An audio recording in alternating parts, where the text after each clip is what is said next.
Hey, so this is just my little add-on of an intro to part two of my two-part review and uh, assessment of part four, episode four of the Harry and Meghan docu-series. Um, because originally it was about close to 6 hours, and I didn't want to upload a nearly 5 hour long video. I do see people do stuff like that, but I didn't think it was just something I didn't want to do. So to make it a little bit more digestible, I decided to split it into two parts. So this is part two, obviously, and after this little intro I'm doing right now, it's just gonna launch in to where I left off at the end of part one. The end before the outro, because I also added an outro to that wasn't in the original recording. So if you haven't seen part one, you maybe should. And if you haven't seen the docu-series, you definitely should. It's very good. It's very, I mean, I don't know what you, viewer, think of them as a couple, but it was, even for me who is, who favors them, it was insightful. So I do recommend it. And I love to just hear things from the horse's mouth after like 4 years of royal sources, in quotation marks, speaking on behalf of William and Kate and Charles and Camilla. It's just so nice. This is like what it should be. People should just don't explain, don't complain. The supposed rule that no one follows. It's silly. It's just silly. It's a silly thing that, again, no one follows, and it should just, why? What's the logic behind it? Just say your piece. Just sit down in a dignified space, just like your parents did before you, William, both of them, and say. And Kate's what? She's a normie. She's from common folk. This is not below or above her to say your piece. Say your piece. Royals give interviews. They've even given interviews. Kate and William have been like asked questions about what they wear to bed in like these little, in like, it was a Radio 1 interview, I think. So like, I don't see how that's dignified, but like a real, more honest interview is not. And I think William has been a part of a more honest interview. I think Charles and Harry did like a mini little interview about their relationship. Like, it's not unprecedented to do interviews. This rule you've imposed is ridiculous. Of course it's all about your comfort, but I'm just saying, this idea that we just can't give an interview because of a rule that we made ourselves. It's not like it's illegal for royals to give interviews, so it's just absurd, and it's dishonest, because you do share your piece, but you do it in this like more craven, cowardly way, and as like where it's like a throwing rocks and hiding your hands kind of way, where you're hiding behind royal reporters, so you can I don't know, claim plausible deniability and say, well, I didn't say that, so you can say the pettiest stuff, the most ridiculous things, and the most like embarrassing, make the most embarrassing little jabs, but do it indirectly. That's the royal way. This is what royalists, right-wingers, racists, they twist themselves into knots trying to like make terrible behavior seem good. They make, they side with the Taliban. Like, my God. Anyway, so this is a bit much for an intro, but yeah, so just wanted to explain that, because if I just left it, it would just have launched right in, and it sounds weird with no context or explanation, because I'm like, it's me in the middle of assessing and going over basically part 4. Yeah, episode 4. Anyway, yeah. So thank you for making it over to episode or part 2, because I know part 1 is like 3 hours long.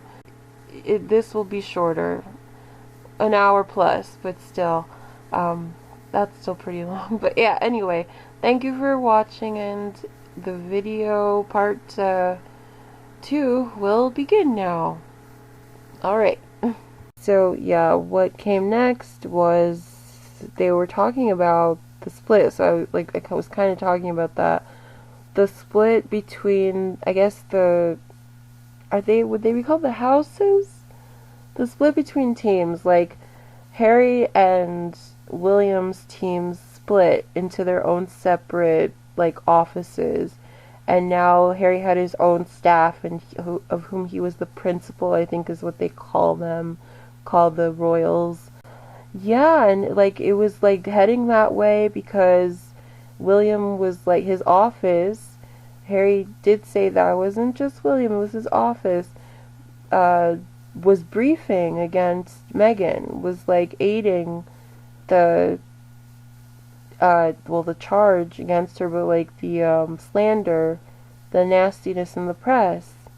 And I mean, that's like, I wish I like if I had a criticism, that's my criticism. I guess I do have a criticism. I kind of wish Harry had talked about that more. That's like such a big thing, and like, I mean, but it's a choice. To ignore that is a choice, because you know, if you're a real journalist, if you're a person genuinely interested in the truth, if you're like curious about who's bad, what's going on, you're gonna notice that and focus on that, and like that's a clear tell William's the bad guy here. William is briefing against his brother's wife.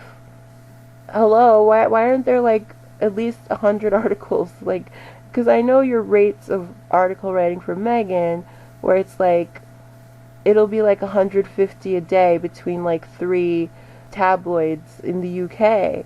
So like there should be at least 50, at least 5, right? At least 1. And there's like, I don't think any that like openly discussed and acknowledged how William had lied and been briefing against his brother's wife, how he betrayed his brother. That's just like, that's not an honest reaction, right? That's like not normal to just get that news and just gloss over it. Like that doesn't warrant leaving, because like people still keep talking about it. Like, I don't get why he left, or more like he left because Meghan tricked him and stuff like that. Like, that's this is crazy. So I don't know that Harry could have emphasized it more. He just told the story linearly. He told it in order. He said what happened. I guess that's why I don't know that I would call that a criticism. I don't know that I would. What else can, like, how is he supposed to say, guys, get this? William, I don't know how much more he can emphasize it without coming off as like a little silly. So he said it in the right way. He said it, and then people, of course the UK media machine chose to ignore that pretty much completely. But, and also again, I guess the Americans did too. And it just feels like they're buying Murdoch's people. Like he explicitly like made a, like, I forgot what it's called, like a, not a podcast, but some show, some network, I think, a network, where he was like teaming up with Trump to like specifically take down Meghan Markle. Like there was, like, I remember reading an article about that, and it's like there should have been several articles about that this person in this insane place of power is targeting this one woman. That feels normal to you? Like, of all the people, not Andrew?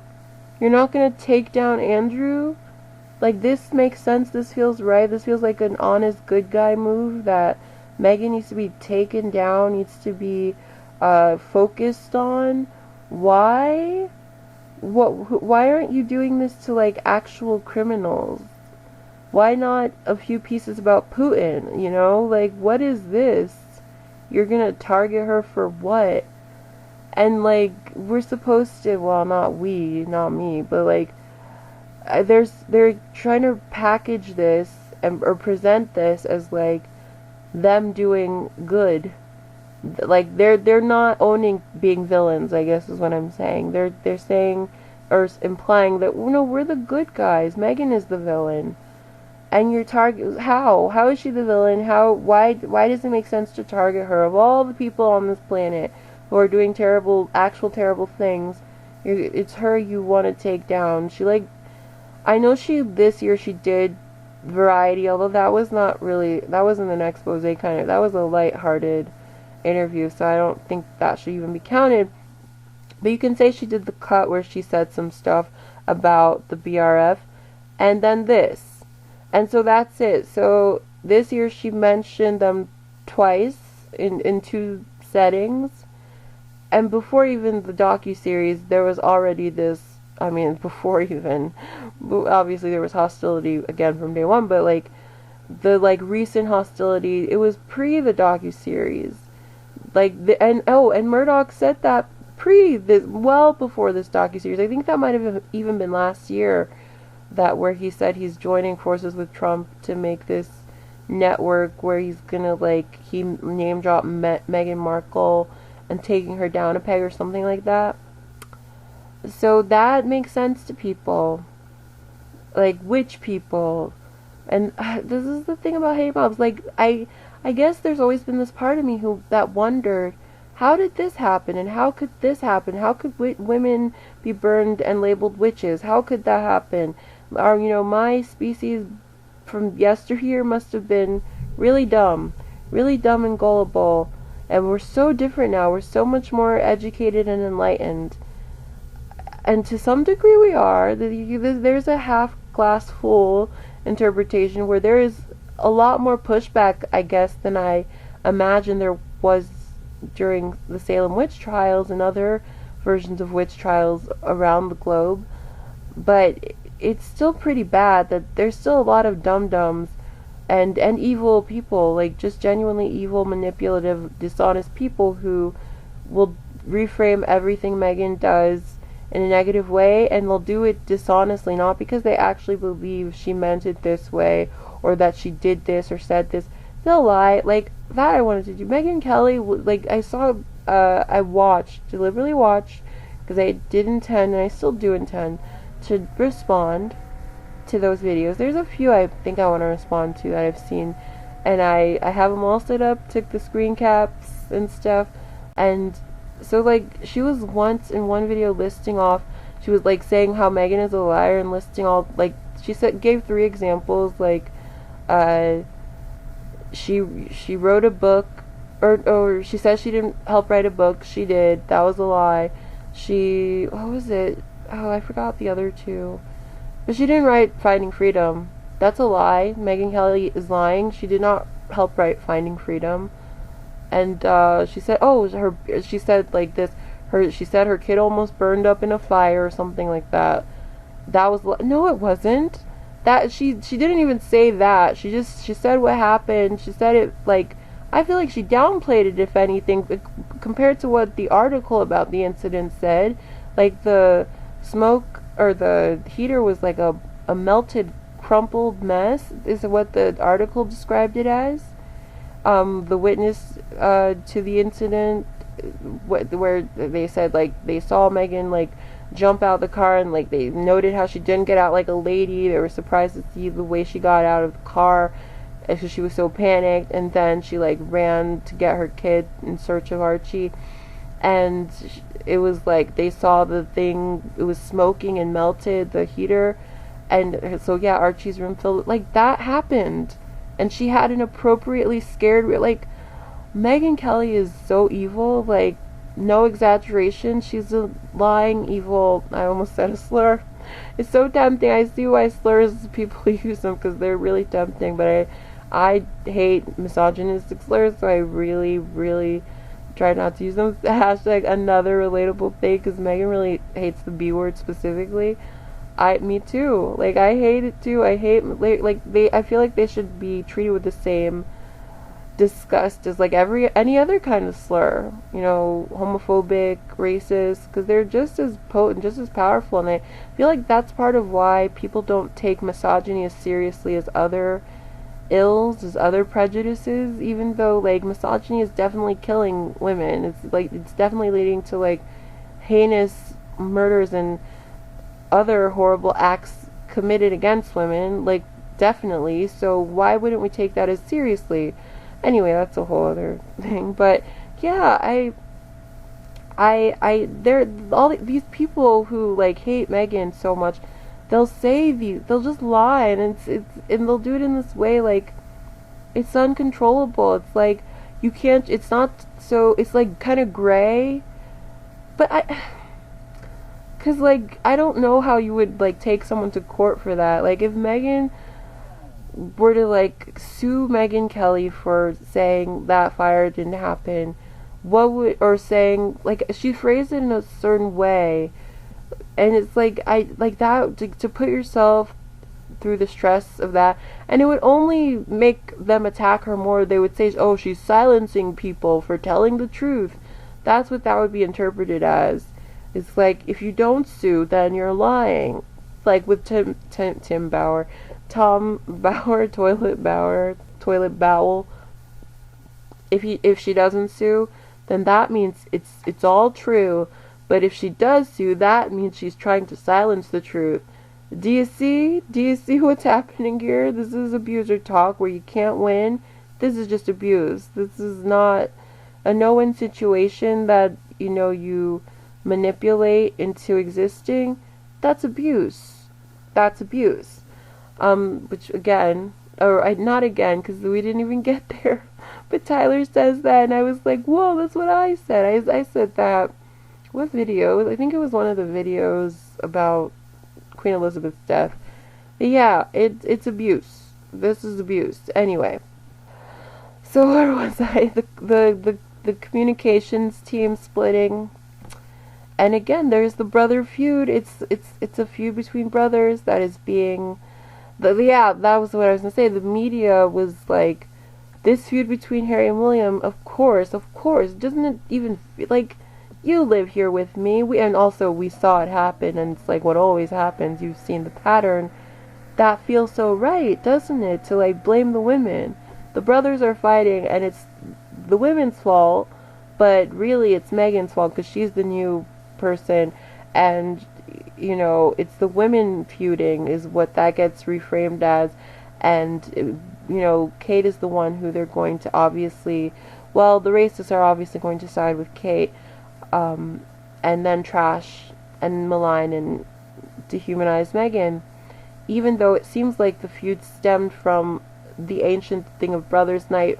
I really do think that if this were sisters, people would be like, they wouldn't blame the men. I feel like if William was Willa was Sarah, and Harry was Hannah, and that's who we grew up with. Charles had 2 daughters. Charles and Diana had 2 daughters. I feel like people would be inventing that the sisters were jealous of each other. They wouldn't even need, you know, spouses, because they're girls. So I think people would already be like saying, oh, they're, you know, Hannah's jealous of what did I say, Willa? Of Willa or Sarah and her, you know, heir position. And in these modern times, they would have been creating so much, like, I don't know, 90s and aughts drama for them, and, like, making it, like, probably, especially with, like, I think the advent of the real world, was that, yeah, that was in Harry's time, I believe. They would have totally, like, leaned into those narratives, those tropes about, and those stereotypes for women, and that, like, the clashing of sisters, they absolutely would have. Maybe not as hard, but then, like, when the spouses came along, William gets married to some brunette, tall guy, Kate, male Kate equivalent. Hannah gets married to a mixed man. Imagine that guy from what's Bridgerton? I don't know his name. I feel like they wouldn't blame the men. I even mixed man. I don't know. Maybe I'm wrong, but this is such like fantasy. But it's like people don't really hold women fighting on the men. They don't even think to. It's like if there's rumors of friction, they're immediately gonna think, oh, who are the women involved in the situation? And even if it's the sisters that the whole world grew up with, Diana's daughters, they're still gonna be like, yeah, it's not the new guy. He's a dude. Dudes are chill. Everyone knows dudes are chill. So that old feud that Sarah and Hannah have had for years, guys. It's been reignited. I feel like that would be more of it. I mean, what I feel is not fact, so. But there is a pattern of how people blame women, right? So that is the thing. And how people more easily see jealousy between women. That's a stereotype for women. The whole, day one. Not almost. Like, before they were married. When they had their first 4-person engagement, the thing where Kate's pregnant and Meghan's in the black and the ladies are in the middle and the guys are at the end. I don't remember what that was. But they were already saying in the comments, that was their first thing, the Fab Four, they were calling them. That was what the good press was saying. But in the comments, again, 90% of my experience with these assholes is comments, is the people. They were like I would say maybe 1/3 of them, maybe a little more, were like, you can tell Meghan is jealous of Kate. They were already saying that. Like, I was so excited when that happened, and I was like so seeing Kate as like, what's the opposite of a villain? A hero. And I'm like, oh, Kate finally has like a sister like in her position, because I had so much empathy for Kate. I guess to some degree I still do, because it's such a unique experience. I know she did it as a Brit, but still, even Diana, who was raised Aristo, no, she wasn't Aristo. She said she was not prepared for so much. She wasn't prepared for like so many of the protocols and everything. And she never got the adequate training, she said. So like, I was so glad that Kate had a sister to like be one of the very few in the world who could relate to her and was close to her. And then yeah, so that was like back when people would make those comments about Meghan being jealous and all this in reaction to that first event with the 4 of them. I was the idiot in the comments going, well, maybe not. You never know. I don't know how Kate is behind the scenes, but I do now feel like a fool for saying stuff like, Kate wouldn't like you making fun of her sister-in-law. And maybe that is true. I've gone through the realizing the slow, after like a year and a half of realizing, oh, you're dumb. Like, of course she loves this.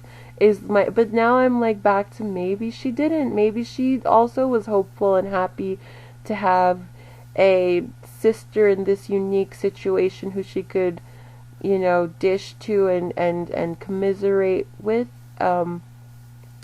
and talk about the ups and downs, and who will actually understand. But maybe William was like, you are not to befriend her. Maybe it was William. And I don't want to take accountability away from women, because she kind of, especially, that is what she represents to all these racists, is white womanhood. And I don't want to make it like, oh, the woman was the damsel, she couldn't say no, because that is a choice.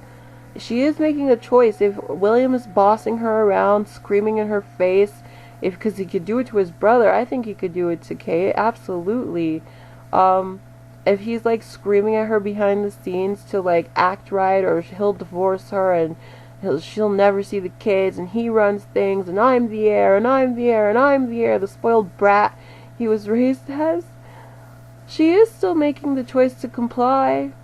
She could do a very brave move and say, fuck you, and if you try to keep me from my kids, I will make a YouTube channel exposing you, bald bitch. See See, when you use it on men, it's okay. It's okay to use slurs on men, misogynistic slurs, because that's like, that's not what they're traditionally used for. They don't hold men down like that, so it's fine. But yeah, that would be, if she could be that bold and brave if that's her situation. I don't know how easy it would be, to be fair, to actually, for her to act on that. And they could, yeah, the press is very powerful. They could drown her. They could threaten her just by saying they'll drown the kids. Not literally, I hope that's clear, but like, maybe Kate has toyed with the idea of, but like, then the whole, it's a cult, it's a cult, because I was gonna say, I had like 5 thoughts at once. I was gonna say, okay, well, Kate's in her country, so she could run to her mother. But then I'm like, well, what if her mother doesn't help her? And I thought, why wouldn't her mother help her? Then I thought of Diana's brother didn't help her. And I don't think her parents did either. I don't know specific details. I don't know if she tried them, but wouldn't she have, and wouldn't they have said no? Because she didn't stay. So those are all the thoughts I had, like, all at once just now. And it's like, it is a cult, because like, her brother is willing to turn his back on his sister. His sister, his blood, to like, sort of be on the side of the crown. Or maybe, I don't know the details of why. It could have been like he was afraid for the press to be on his doorstep. But I also, as a brother, like, I will take the arrows for my sister. Like, or as a sibling, I mean, I was speaking for him though, but as a sibling, I would take the arrows for my sister. Are you kidding me? There's no like decorum of, oh, Diana, I can't let you in because they'll attack me next. They're gonna beat me up. Like, I mean, I guess it's different when you have to think of kids, and the press is so powerful. Maybe he thought they would attack him and his little family. But that's the thing, it's like a cult, and it's just also unhealthy. And like, yeah, I think, I can imagine, and this is imagining, so who knows how real it is, but I can imagine people saying, no, you can't come here, I have young children, and her mom saying, no, you can't come here, we can't look like we're helping you, go back with your husband, I told you not to leave, this was her plan. And her father, the same, let me not just put it on Carol, her father, whatever his name is, saying, no, Kate, we told you, this is your job now, you can't leave. And it's miserable, and they don't care because whatever, or they've threatened to, do something. There's so much, like, shady stuff, like Diana having that lover, and then he, like, gets killed, or he dies, sort of mysteriously, and, like, because Charles was, like, really, like, he was really angry at the idea of her cheating on him. Like, he could cheat on her. Like, every king has a mistress or 10. But, wifey, you're not supposed to cheat on me. Okay? Like, that seemed to be his mindset from what she said. And so he was like, sending her lovers away. It was the whole thing. And so, I don't know. It seems like William would do that, and now he's got Charles basically on his side, sorta. I mean, they're, like, a little bit rivals, but, like, they'll come together to, like, get rid of one of the quote-unquote broodmares, quoting myself, because, I mean, that's the role they play. Not that they actually literally are that, but, yeah, of course, the heir, he's going to protect his son, even if he's slightly rivaled with his son for that power over Kate, yeah.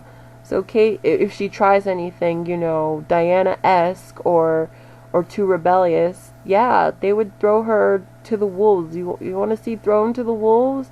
They'll throw her to literal wolves. They'll take her to say, we're going, I don't know, we're going to shoot, to hunt. I think they still do that. And oh no, a bear attacked Kate. How sad. At least she died a hero.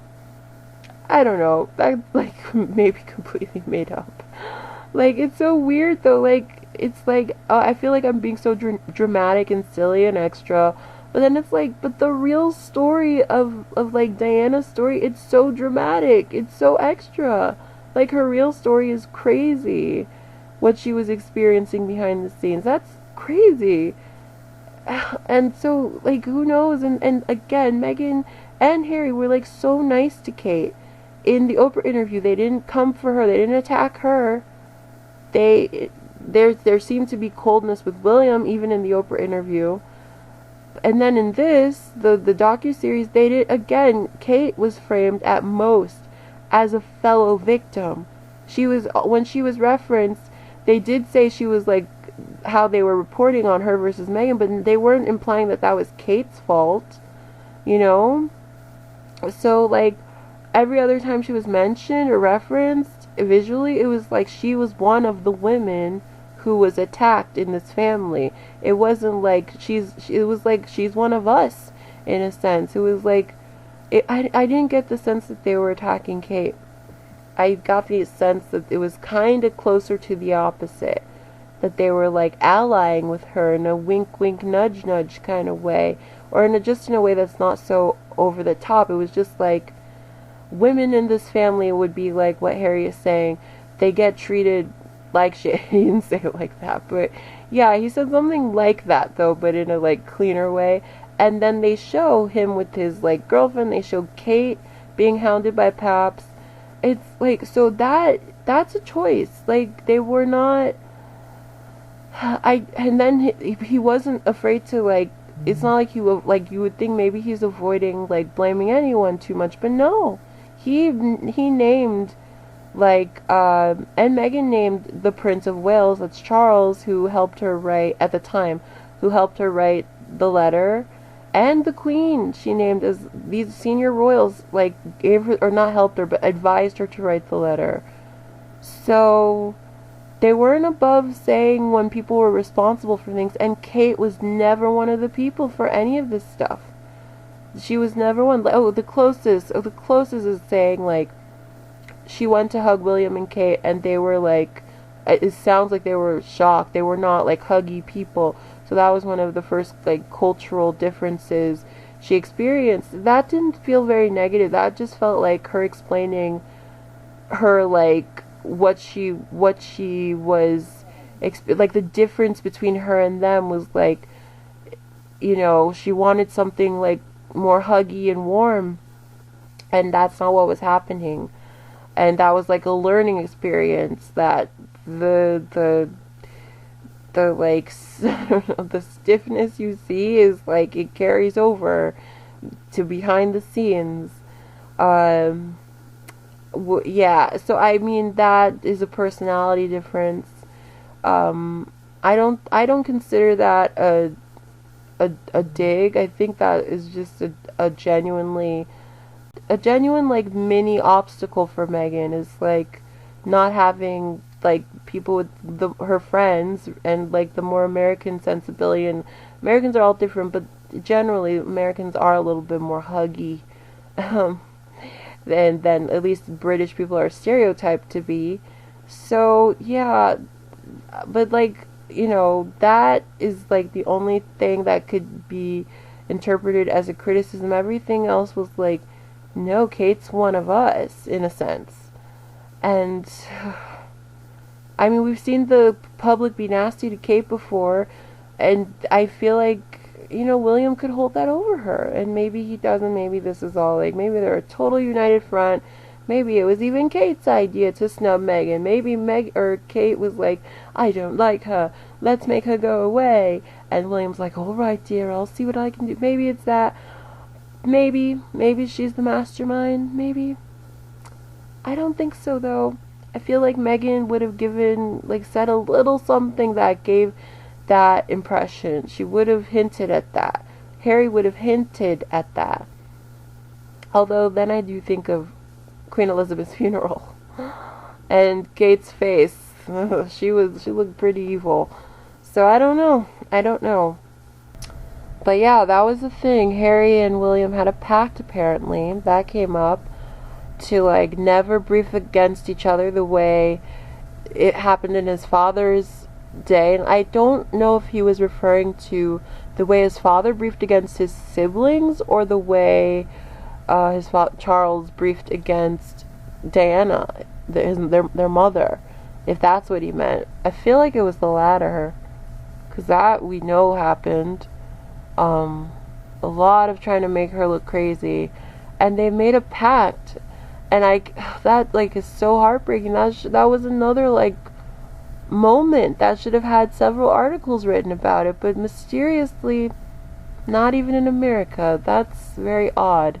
Because we know if William did some mini interview, like Brits, or not Brits, but royals have done those before, like just little sit down, a mixture of lighthearted and then like touching on like some sadness. I've seen Harry, William, and Charles, they did like a 3-person interview about, I don't even remember, but they definitely sat and answered questions together. So if he did one of those and he said something like, William, Harry really betrayed me. Well, I mean, of course, using the word betrayed would be like the thing that set it off. But like if he said it fine, more like Harry, where it's like, Harry was briefing against me, and I had to get my people to put a stop to the stories he was trying to tell about me. That would have had like 2,000, maybe not 2,000, like 200 articles in like 3 days at least, probably more. Just for that alone, just for that part of this William interview alone, just for maybe like between 2 publications that would have had like hundreds of articles. They would have covered that in England, certainly. And I think American publications would pick it up too. Of course, that's speculation. Who knows? A lot of Americans still aren't royal watchers like that. But it seems certainly in England, or the UK press is definitely like in they're on William's side. I don't know if they're in William's pocket. Sometimes it seems like they control him and the other royals a little bit more than the reverse. But I don't know. From what Harry says about them being stuck, it seems like it. But I don't know.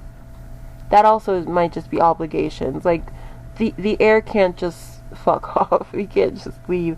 No matter how much he could, but like he can't. It's like coercive control kind of thing. It's like technically no one is physically binding you to the chair, so then people, the dum-dums of the world, will go, so he could. And I mean, they're not altogether wrong. Technically, physically he could, but there's like his kids, they're Charles's. They're not even like his as much as they are Charles's. Charles is the monarch, so his kids are like, I keep wanting to say owned, but what is a better way to say that? Like they're the legal. Charles is their legal guardian, not Kate or William really, but William is closer to it.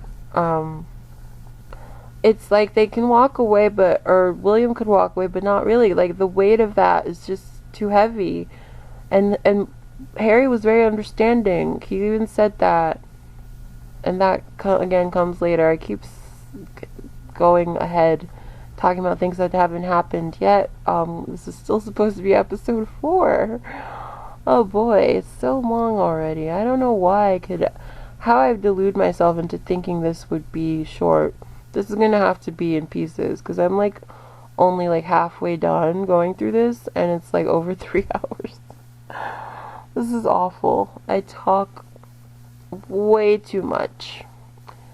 Yeah, so the media, I already said that, right? Because I put down like bullet points. The media was blaming the split on the women, not the brothers, even though there is evidence that the feud was between the brothers and the wives were just being supportive of their respective husbands, and it wasn't between them. And it's possible all those maybe catty moments that the Meghan haters root for and love, where Kate seemed to be snubbing Meghan, those actually were William demanded and orchestrated. I don't know. I'm just saying it's possible. Oh, and then Abby, not Shapiro, Abby, what is her name? Abigail, oh my gosh, I was gonna say Breslin, that's an actress. Abigail Spencer, that's her name. Oh, how she was so anguished when talking about how she was just trying to help Meghan with the other four friends. And I already said how I felt that, how, because that's what I wished I could do, and I couldn't have. I've wanted a big platform before, but I've never wanted a big YouTube platform as much as I did when the Meghan hate started. I would have traded so much to just have one of the many big YouTube channels. If it doesn't even have to be me, if just one of them covered it in a way that was just exposing what Meghan was dealing with, but none of them were at the time. None of them were interested, and that was so heartbreaking, kind of. I mean, it's very on par with American sensibilities, but there are also British content creators, and none of them really were into. They weren't following closely the attack Meghan was getting either, or they just didn't care. Maybe they were, because it seems like if you're English, you can't even escape the morning news shows attacking her. So they were probably seeing it, they just didn't care, is what I imagine. Because no one really covered it that I know of at the time, during Meghan still living, during those days where Meghan was still living in the UK. But I remember when that People article came out, and it was this big thing, it was this big moment where people, where her friends were defending her, and how I was I remember thinking, finally, and I remember thinking, no, because that was one of the first times learning it was getting to her, because that's what it indicated to me, because that was the moment. Even if she's staying away from the tabloids, her friends would be seeing it. Her friends are, of course, they're just living normal lives. They're not incentivized. Well, they might be after a point, but initially they wouldn't have the incentive to avoid social media or media in general, and so they would be seeing firsthand how someone they know firsthand, and they know how good. I just imagine a person, your friend, someone you love, who is your friend, who is good, who's even a little above and beyond. She's as Abigail said, she Abigail will have gone through a breakup, and Meghan's the one who swaddles you, comforts you, makes you food, makes sure you're okay, is just there for you as a friend, as a sister, who really cares. Not even all friends are like that. That's a special, loving kind of friend. I have friends like that, and I'm just thinking about seeing my friend in that situation of people are just saying the opposite of what her character is, and then you're seeing people react like it's real and saying I knew it, or saying yeah, she's trash, I can that is so painful. I don't even know her like that, and it felt painful because I got a sense of her, and it felt so wrong that is her new characterization, because it's where did this come from? And it's that's the painful part, where I really miss the olden days, where we could just an article would be far and few between, in spaces like People or E-News, where they would talk about Meghan, and it was just kindness and sweetness, and oh, I like her, and she's so funny, and oh, she's pretty, she's down to earth. There's positivity, because it's normal reaction. I miss the normal reactions with sane people who knew who she was, and it was just happening very organically. And so there wasn't this it wasn't a bunch of crazy psycho racist royalists who were she's the devil. It wasn't that energy in her comment section, or comment sections where she is the topic in an article. And then all of a sudden she gets tied to Harry, and that's what it is, overwhelmingly, all the time. She was she had this stellar reputation, likable, liked, no one calling her a narcissist. Then all of a sudden, what a coincidence, she's marrying a fully white prince who is again the people's prince, the favored prince, the most favored royal.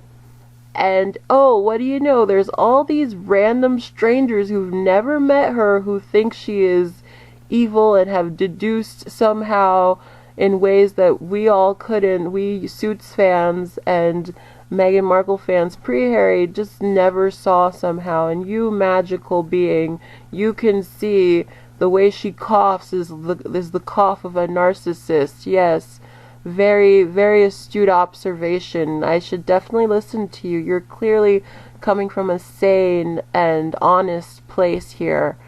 So that really sucks, because all of her comment sections from even old interviews are like filled with fucking insane royalists, racist losers, and that sucks. And so I imagine that would just be just shocking, beyond shocking, and painful for a friend, for an actual friend who sees the person in ways I obviously don't even see her, who sees her at her most vulnerable, her most open, hears her silliness, her dreams, everything, because the way you talk to friends, basically, and knows her properly, actually, and then you have to deal with this. I don't even know. Because I don't even know as an outsider how to really deal with it like that. If you're her friend, that is just another level, obviously. To experience the hate in that way as a friend is, so when that came out, I was very mixed feelings.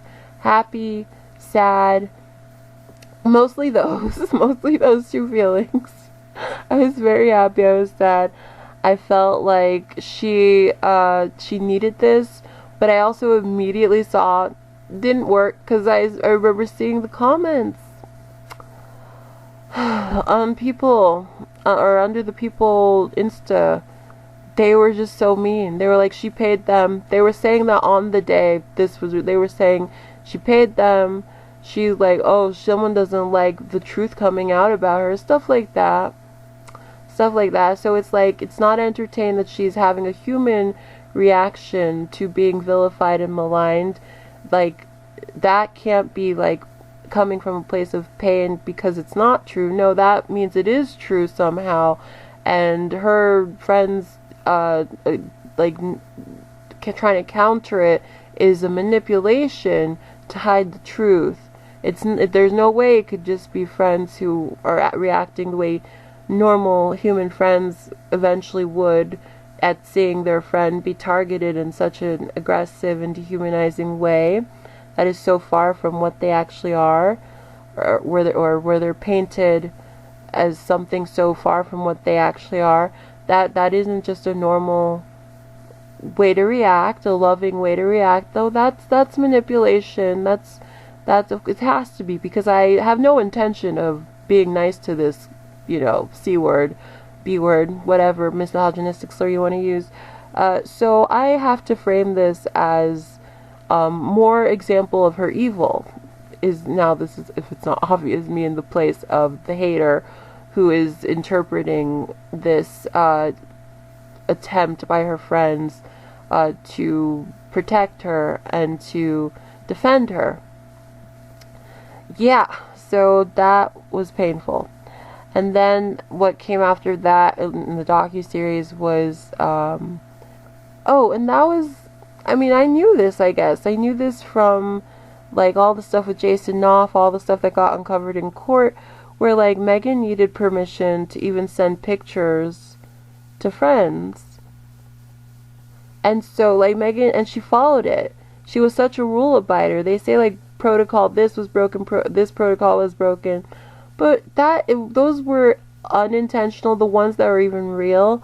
And most of them were not. Most of them were, there was just a new wave. I was watching at least some of the Kate stuff when she was, a new royal in the beginning.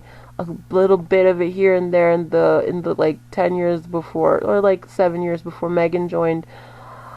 And there was no protocol police. There was criticism when her dress blew up in the beginning of her being a royal, but that one, obviously that's gonna get criticism, but that was forgiven pretty quickly. There was a little bit of she loves this. She's an exhibitionist. But like, mostly people were like, whatever. And there was no like, oh, Kate's not supposed to wear a one strap dress. Oh, Kate's not supposed to walk in front of William the couple of times she has. There was no protocol police. There was no protocol. There, like, this was a uniquely Meghan spawned faction of hate. It was like, this was a way to hate on her and hate her and express hatred for her. It wasn't because she was actually breaking protocols. They just wanted excuses to attack her. So that's what that was. And then, like, if you're a casual observer, you don't even know that that's what's happening. Like, I remember seeing SNL cover that back when Meghan had just joined the family. Like, I want to say it was Cecily who was playing Kate, made like a joke about, oh, she gets to break all the rules and I had to follow them. And like, first, Kate did not follow all the rules. Kate broke some, like, the skirt thing was a pretty big one. You're supposed to apparently put weights in your skirt, so that doesn't happen. So like, Kate was not perfect, but like, Americans were not following Kate's journey as a royal, so they don't know that. Like, as much as I didn't follow, I followed a lot more than I think the average American did, at least in the beginning of that marriage. And she was breaking things, so like, the Americans were like getting a sense of that from these tabloids, whoever wrote that sketch. And it's like, those aren't even real protocols. They're not like interested in like diving any deeper than reading the headlines. So that's the thing Meghan is up against, because like, just pure disinterest in like knowing what's actually going on. They're just seeing her experience through headlines and like, didn't you do an Oprah interview already? So this one's for what? So that's what it is for a lot of Americans. And they don't necessarily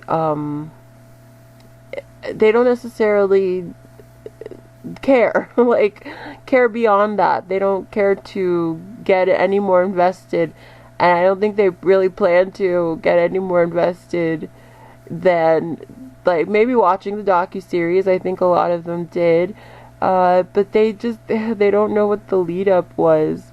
That's why I almost wish they had done it, and I don't know how that would go or look, but I just wish it was a little bit more spelling it out for the people. Because there was one part where I had to like pause and read, and I just feel like most Americans are not going to bother with that. But I'll get to that part. But yeah, Meghan was a rule abider, a rule follower.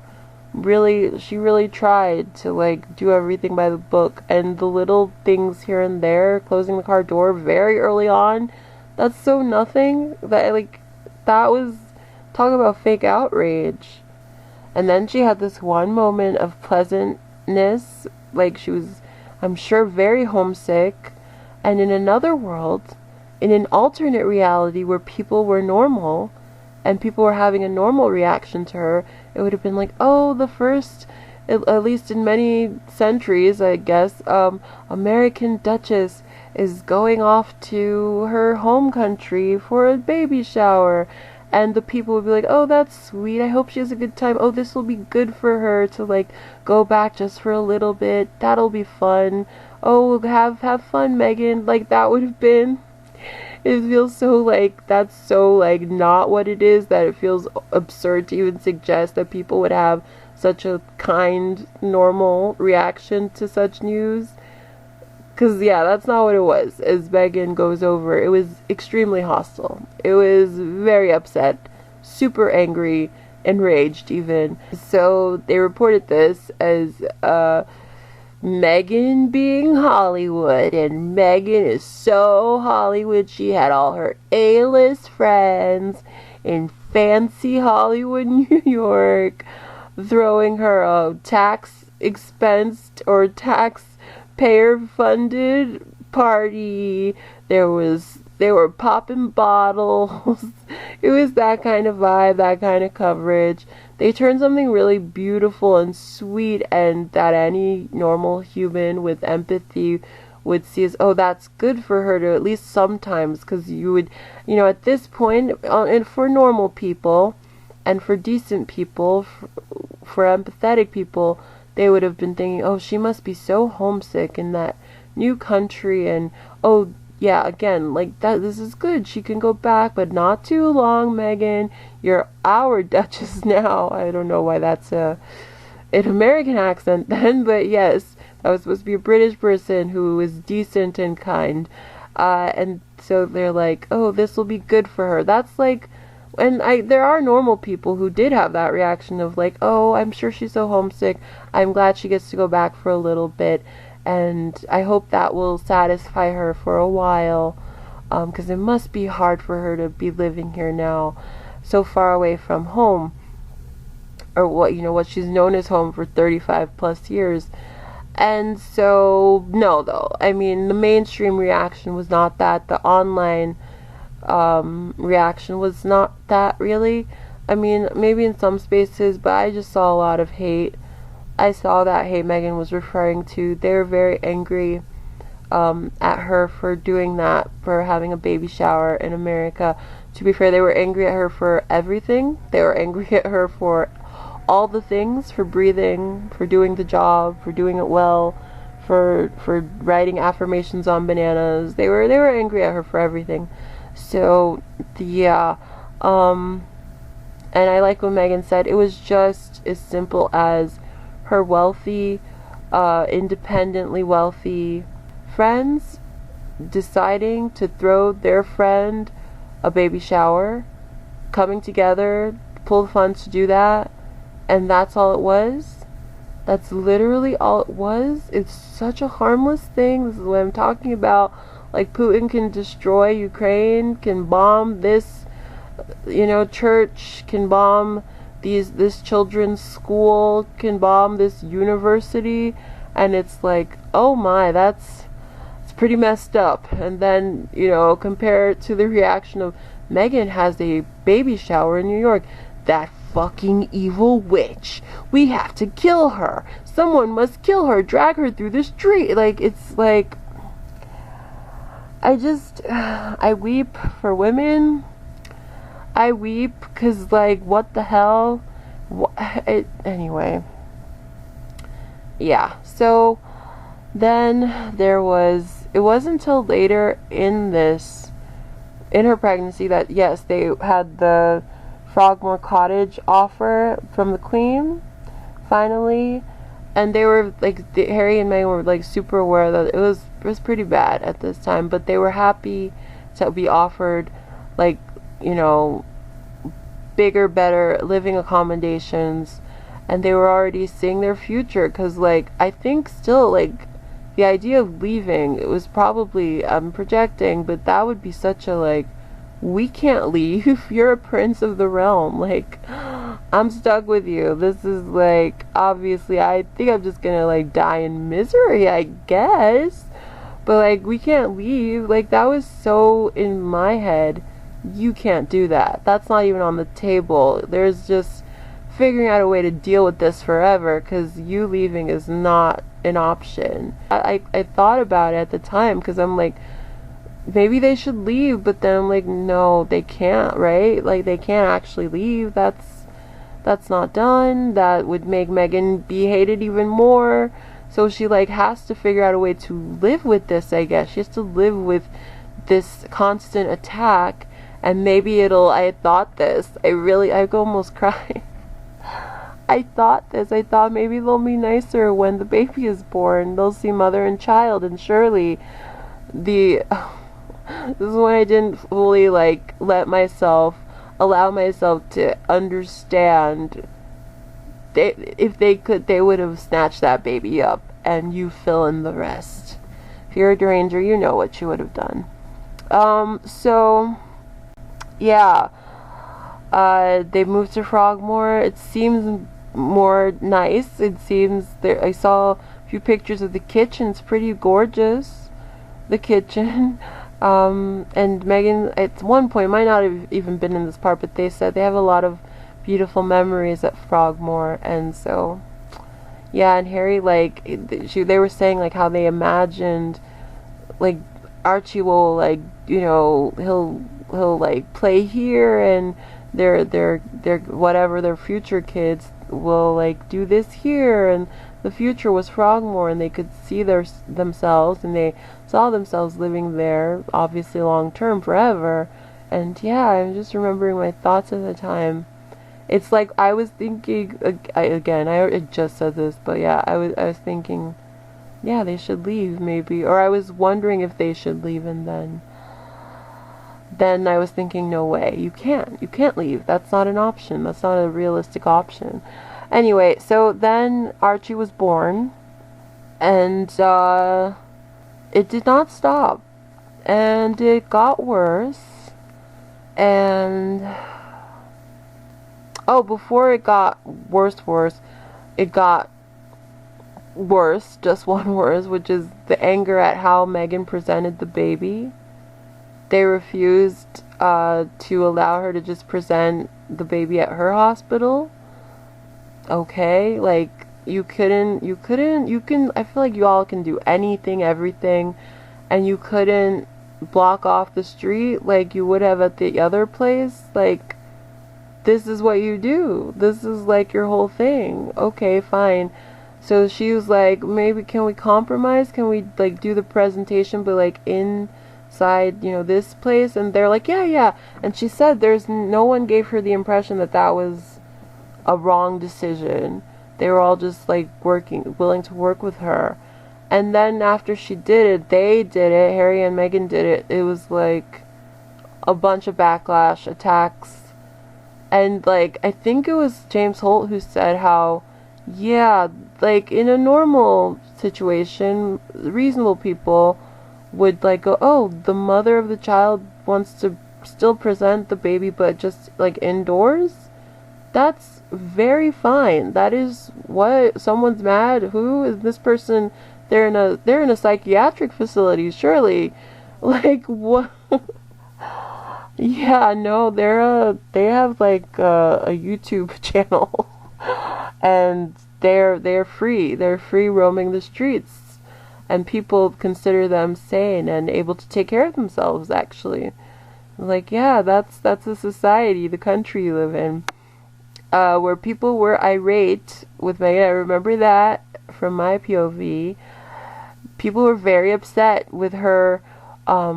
Not presenting Archie in the exact same way Kate and William had presented George. And the comments under the Daily Mail article were very mean. They were all, like, from the beginning they were mean, but it really stood out to me because it's a baby. This is a newborn human child. I was just like, oh. And then there was also something that went off like alarm bells, like, I feel like Meghan maybe needs to get out of there. I think these people are insane. I think she's in a cult. And I think her and her baby are not safe. Because this is crazy, right? Like, yeah, these people, they're not letting up. In fact, what's that? One of them is calling Archie dumb like his grandfather. I screened... Oh, am I gonna find that? In one of those articles where Archie is presented, it might be from under the article about South Africa, but someone got a fair amount of likes, said Archie looks like dumb like Thomas Markle. He looks as dumb as his grandfather. So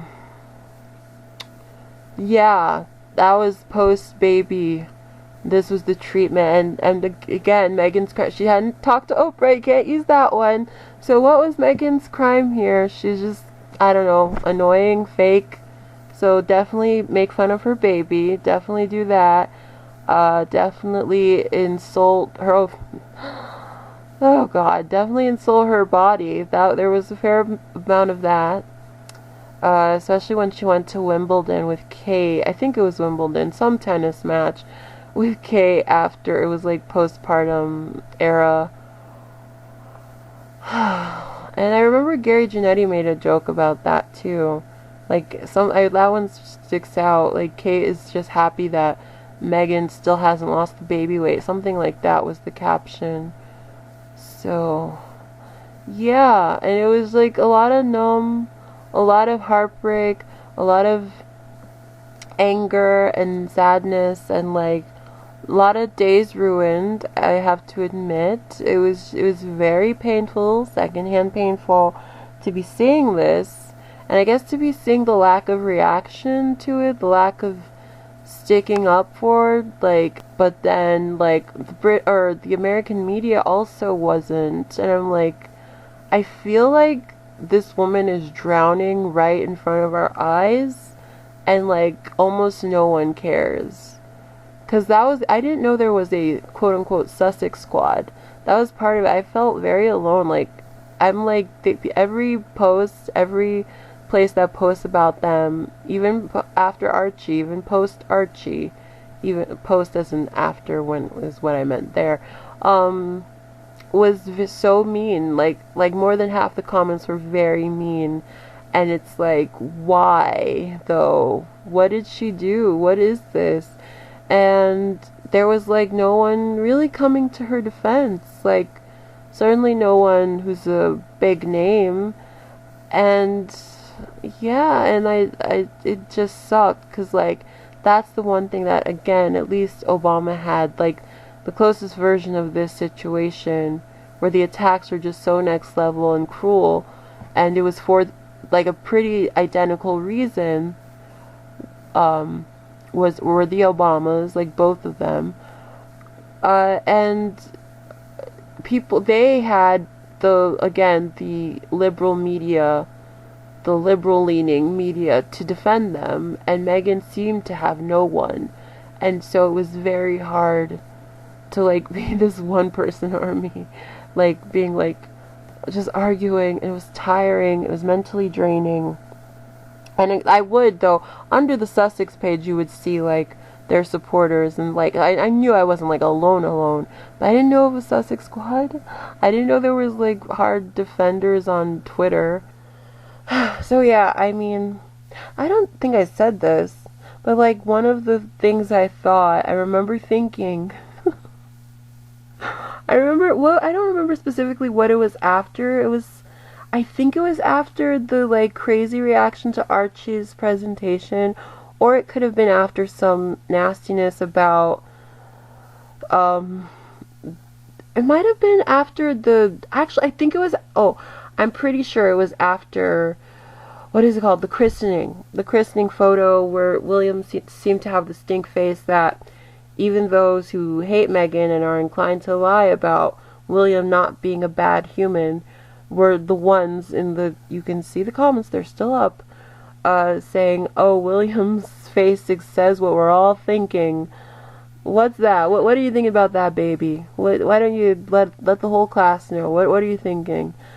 Yeah, but so that I think it was after that, and I think after reading a bunch of like the Daily Mail comments and maybe comments in other places, I just remember having the distinct thought, I feel like the monarchy should be abolished. I remember that thought. I remember it was after reading reactions to something to do with Archie, and I think it was the christening photo, and just how cruel and unhinged the comments were. And I just thought, this whole system is fucked. And I think it's fucked beyond redemption, and I hate England now. I'm half kidding. I do have negative feelings about England. It's like not up there for places to visit, that's for sure. It definitely lost like almost all of its luster. There's like nothing appealing about going there anymore.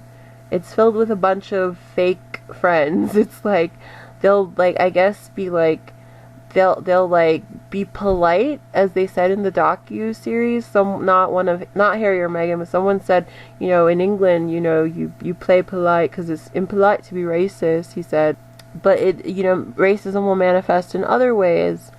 And like the biggest way it's manifested is like this very clear sign is, we'll tolerate you walking on our streets, and we'll do photo ops, and we won't call you the N-word to your face, we won't attack you physically, usually, but you can't join our family, even if you're very, very, very Caucasian as well as black. You cannot join our family. Like, are you kidding me? Hell no. Like, leave. We don't want you. We don't like you. The thing the lady said about you're a foreign organism until they accept you. No, she stayed a foreign organism. She sure did. She sure did. And you know what? If it's like that, then, you know, the Commonwealth, I mean, to anyone with sense, the Commonwealth, it's clearly a lie. It's like, I mean, maybe you could have ushered it into something that was sort of kind of seeming like a semblance of being on the same footing, maybe, with Meghan. I know she's just one person, and she's like a mixed person. I mean, she does look like a lot of the Commonwealth, but yeah, I don't know if that would have made it more palatable. I don't know if that would have, I mean, I do know it would have been a little bit in the right direction if you want to stay. It would have been a little bit in the right direction if you want to do this in a more or less colonizer reminiscent way. If one of the people, and I know it can't be like just because you give, I don't know, like a black enslaved person a whip, then technically you're one of us now. No, but it is like there is, because Meghan is like very pure of heart, and she seems to like to actually give and to do and to contribute physically and with labor. So I don't know, it could have been something. It could have been something, but instead it was nothing. And it seems like Charles and William preferred it that way. And then there was the picture, which I don't know why. I don't know why I thought this, but I thought and hoped somehow, some way, completely foolish to think this, that Harry and Meghan had not seen the picture where Archie is depicted as a chimp or implied to be represented by a chimp. I hoped they hadn't seen that. Yeah, so for Harry to just address it so directly, my heart broke into a million, because that's their kid. That's their kid, and they saw, and of course they did. They have to. That's like protective parent 101. You have to see all the threats, of course. So they've seen all the threats. They've seen all of them. Meghan maybe less, but, you know, definitely Harry is seeing this stuff. So that sucks. And that's this weird way, you know, where it's like these very fair people, like fair-skinned, I mean, they can, theoretically, and in this situation, literally, they can experience the most racist racism you've ever seen. I mean, I guess short of physical attack, there's still like physical violence racism. That's the worst racism, and I know this is very painful and it's very next level, but I would still take this over physical attack, right? I think most, and like, it's quite horrifying. So short of that though, short of anything physical, this is like the second worst type of racist attack I've ever seen. And it's happening to very fair-skinned people, including Archie, who is, you know, even whiter than his mother. And still, because you know why? Because people know what they are. People know that they are partly black, both of them. They know Meghan's mother is black. They know Archie's grandmother is black. They know these two are partly black. And thus, they will definitely, because of the position they're in, that racists obviously feel they have no business being in, they will get attacked in the way that a fully black person would be attacked. It's not about skin color in this, when it's this dynamic. It's not about how dark you are. Racism, there's no barrier to racism because you aren't dark. in this scenario. There's like in Meghan in her everyday life throwing on a pair of sunnies where she's unrecognizable and she blends in. Yeah, she's not gonna really get anti-black racism, but in the scenario where she's a public figure and everyone knows she's half black and everyone knows who she is when they look at her face in public because she's famous, and so they know who her mom is, she is gonna get it, and she has gotten it. She's gotten direct racist insults and threats, and so has her even whiter child. So it's this crazy thing where this very white kid, that is Archie, and Lily, who they said the day she was born, I saw a bunch of tweets saying she's gonna, well, I shouldn't repeat it, just stuff about the drugs she's gonna do. I'll leave it at that. The day she was born, I remember that was announced, and then on Twitter they had already created a nasty nickname for her, and they were saying all the things they just knew that were going to be in her future.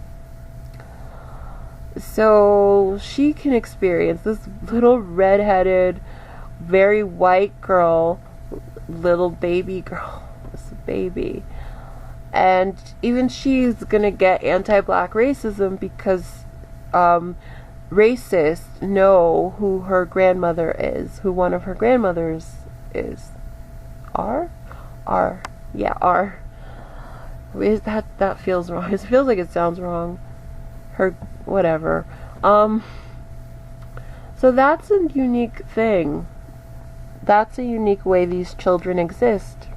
And I do wonder what someone could argue to or what the argument would be for why it's okay for William to not defend his nephew or niece at this point, and the anti-black racism that they've experienced as toddlers and babies, and it's okay for him to ignore that, not address it, but that same man openly addressed racism against English football players like a year later when England lost the World Cup or some big game in I think last year, 2021. Well, as I'm saying this, it's still 2022, but it's at this point it's so long it's going to be daunting to edit, so who knows when I'm going to actually upload it. But yeah, that happened I think last year, and he came out and he made a statement on Twitter saying, this is unacceptable for black football players. So he's like, there's no, because maybe you would have said, oh, well, they don't complain or explain, but he spoke up for people who aren't even his family about the same issue that his blood was getting. I don't know how you justify that. I don't know how William is not being portrayed everywhere as a villain. Because, obviously the football player thing was very disingenuous. I mean, clearly he only did it because it was post-Oprah interview, and he happened to be at that game, so he didn't want to look like he condoned that. And that's fine with people. Well, certain people. So, yeah, then, what happened? Oh, yeah, then they hired Lauren. The wonderful nanny that was Lauren. And she showed that Meghan's discussed, again, just as she did on her podcast, Archetypes, about, she discussed the mud cloth and how Lauren showed her that. And that was very sweet. And that was very, motherly, and it was just it was so perfect that Meghan, because Meghan said she really helped Meghan through that new mom phase and through those new mom days, those earlier days when she was working for them. And it was so funny how Lauren said she goes to the house and she's expecting proper, and Harry's like not even wearing shoes.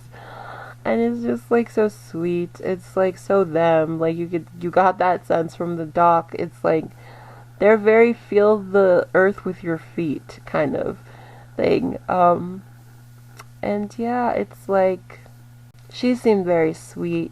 And I love the little picture of her with Archie in the mud closet.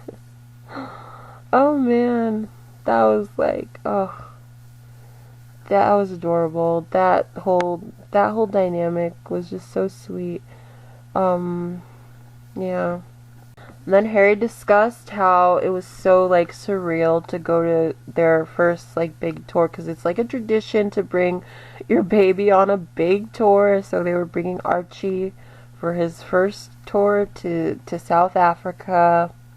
And yeah, I imagine that would be like weird, surreal, maybe even scary to be like new country with your new baby, newish baby. And speaking of that, there was what I remember from that. I remember that, I mean, everything got backlash. Everything was attacked. It was so bad at this point. It was so bad. And I just remember they were so attacked because there was the presenting of Archie to the world like 2 days after Meghan had her baby. Yeah, and that was attacked. And then there was the christening, and there was, I think maybe that was later in the year though, there was something with Harry, like Harry, there was a picture they shared with Harry holding Archie in like those boots and that hat. That might have been later in the year. But I feel like he was smaller then. I don't remember. But so there, the thing I'm referring to is like, so because there was either just those two, maybe three before the tour, there was just like 3 official like shares of Archie's face.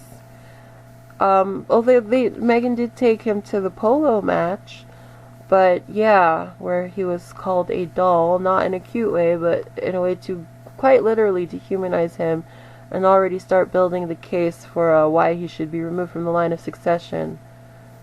Charming people, those royalists. Yeah, so the big backlash when she and Harry went to South Africa with Archie was how she, of course, as she's in control, that was a big criticism. She seemed to be in too much control of her life, of her baby, even though she like, it's like, it must be so surreal to like be living this life where you have like no control. You can't even share that like a heater caught fire in your baby's room. Like, that didn't leak because Meghan and Harry were sticking to the rules. They were still playing by the rules. They weren't the ones leaking shit. Okay, but so yeah, I was saying it must be so surreal to like know you're like heavily controlled. Can't even send pictures without, you know, getting permission from this duplicitous serpent. You have to go through people, and you're doing it, you're playing by their rules, and then people are actually saying, no, you're controlling too much still, just for, because, okay, so they were upset. There was this heavy backlash, was what I remember, because, so they go on the tour, and they were like, she's showing, you know, Archie to Desmond Tutu, and the comments on various online spaces were, you know, why didn't she show him sooner? Why didn't she hasn't shown him enough. We haven't seen him enough. We're paying for him. We barely see him. And they clearly hate this baby. There was like no warmth. They just wanted to attack Meghan with something.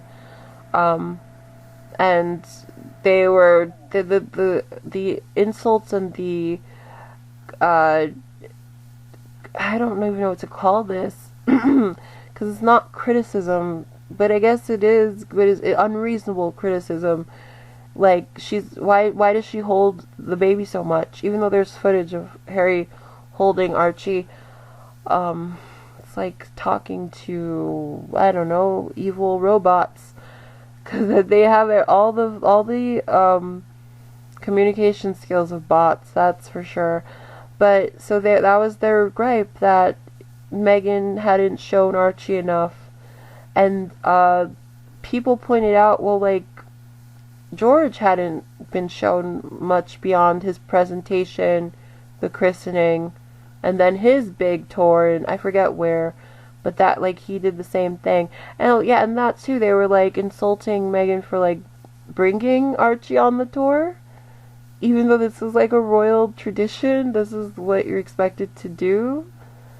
And they were saying, oh, she just wants to bring him on the tour for what did they call it, for publicity.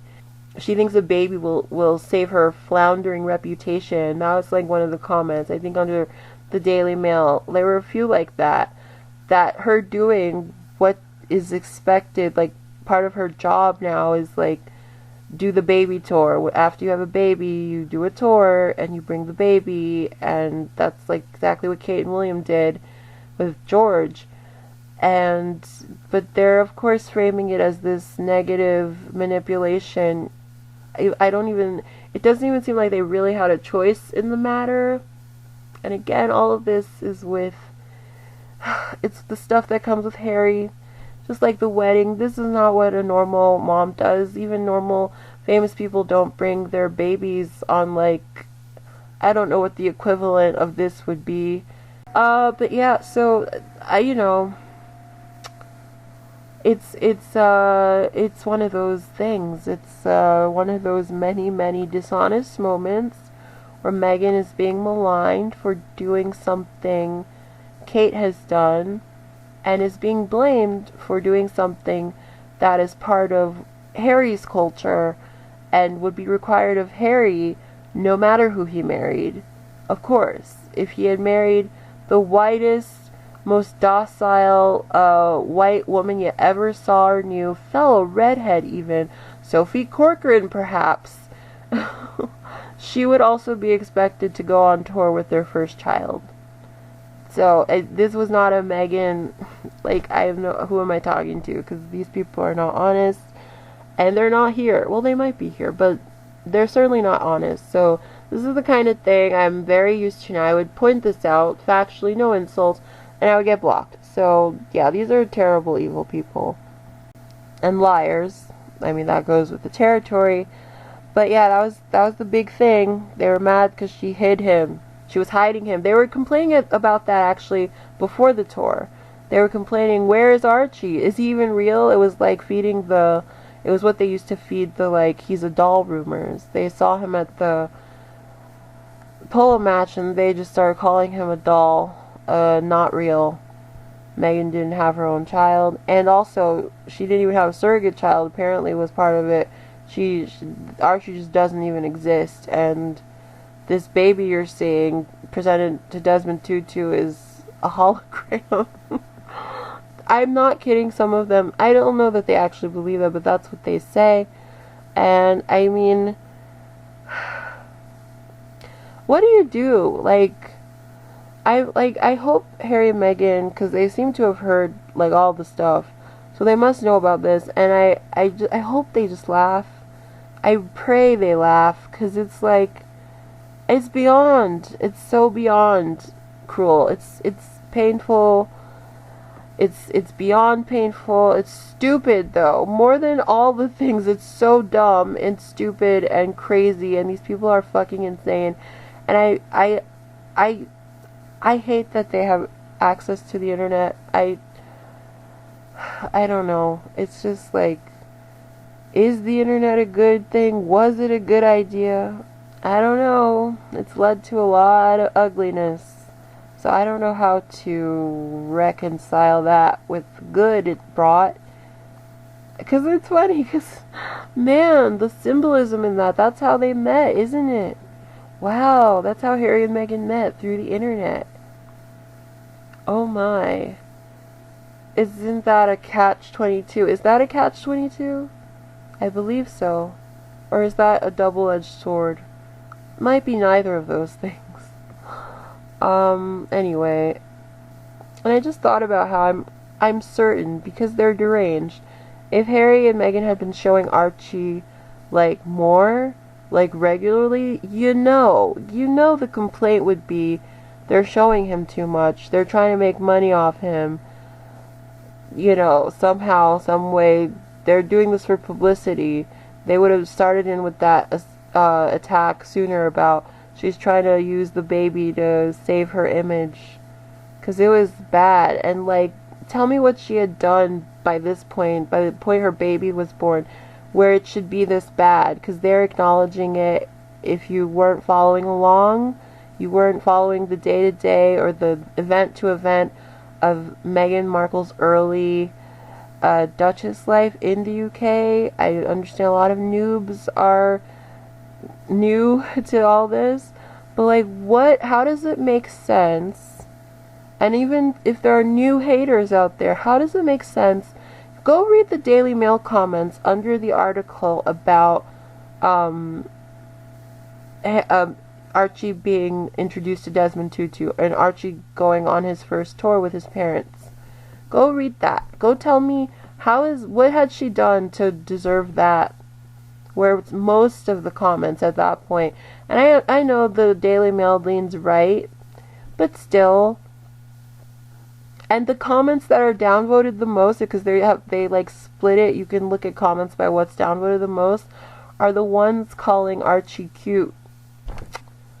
Yeah, just normal comments where they're saying, what an adorable baby. So, riddle me that. What's that about? What was her heinous crime that deserved her baby attacked her to be so disliked at that point? While she was still quietly doing the job. She hadn't done anything that you could even pretend was wrong, and yet they were. They were doing just that. They were pretending that she was doing everything wrong. And it's like, it shouldn't work.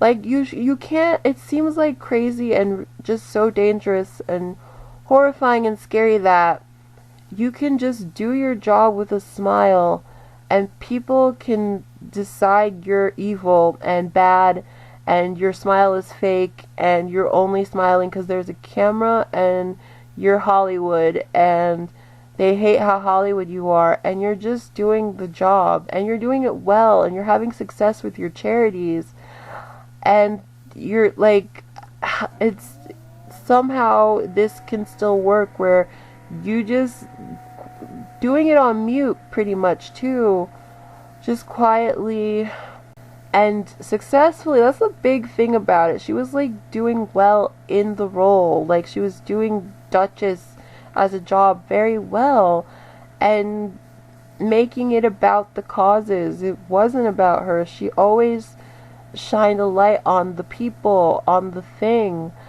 and it shouldn't work, right? But of course it works because it's not about what she's actually doing, any actual sins. It's about the race part. That was the biggest thing. Like, that was the unsurmountable obstacle there. Is she white now? Is she fully white though? No? Alright. I'm gonna say a few choice insults and see you guys at their next event. And Gary Janetti sure didn't help, and in fact he made it much worse. He gave them a space. So, yeah. And she's just just doing it, just plucking along, doing it amazingly despite the pain and despite what's going on behind the scenes. And even like both of them, the Lauren and James Holt. Lauren, what was her name? I actually wrote it somewhere on the Kumalo. Lauren Kumalo, the nanny, and James Holt, I forgot what his job was. Something of Archwell Foundation. They both noted in that segment how down Meghan was. Like, they could see, like, her spark was, like, all gone, and, like, behind the scenes she was just, like, so sad. And, of course, to continue justifying not treating her like a human and and not, having empathy and justifying not having empathy. I'm sure the deranged and the hateful, the racist, they would say she was acting. That's believable, that she was just acting all the time, 24/7. That's a thing. That's a thing people do. Sometimes people, even though it's so fucking exhausting to act, and it's like, it's just not a thing. You just melt into your real self. It's like, not a thing. Like, acting behind the scenes, just long term acting, that's not a thing. Hot take, that's not a thing. I don't even think that it's really, really possible to do that long term. It, like, when you're sad, you're just sad. Like, you're just sad. So that's how you are. And, like, acting when you go out and meet people, that's a drain, by the way. If you've just ever done anything, and I guess maybe a lot of people haven't, if you've ever done anything like entertainment adjacent, like where you have to put on a show, fake your emotions, that's what actors are doing on stage. Maybe something close to that would be like, that's a pretty unique group of people though. If you've ever been like a character at like an amusement park, that's pretty unique though. But like something in that realm, when you have to be on, which is what Meghan and Harry had to do, which is what all the royals have to do when they go out for engagements. Even if you're sad, you have to be on. You can't be moping while you're doing the job. Like, and again, I said this earlier, but that's true of any job, especially any customer service job, but like all jobs are a little bit customer service-ish. Or at least they're, even if you're like if you work in an office, you can't really go to work and be all pouty, right? You have to like be kind of put on a fake smile to some degree, even if you're in a sad, bad, pained mood, So it's from what it sounds like. Her friends were like talking on the phone with her, she was just like turtling, just getting more inward, like losing her identity.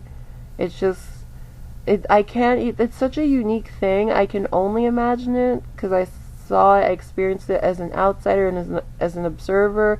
But the unique thing of marrying into a weird public family and experiencing the unique thing of having to do public service in this way where you have to put on a smile, wear makeup, be like up, your mood has to be up.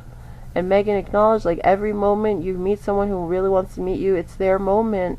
So you give them your energy of like they've been waiting to meet you. So you like, that's like what if you've ever performed, if you've ever like especially been like a musician, when you're meeting I guess actors must do this too though, like if you care enough to, you like think of it like that, like they like came all this way to see you and this is their moment. And so you have to, like, again, not all actors or famous people in general, or musicians is where I experience this the most, do this where they bother, but a lot of people I think do.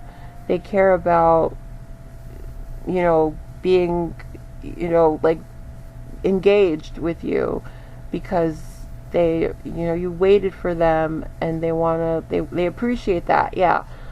It's a very kind thing, but the thing about it is it's very mentally draining, and I think it's especially mentally draining the more you're like sad on the inside and behind the scenes, because you are really like having to compartmentalize, and you're really having to, and there's so many layers. There's the new mom stress, there's the new dad stress, even for Harry.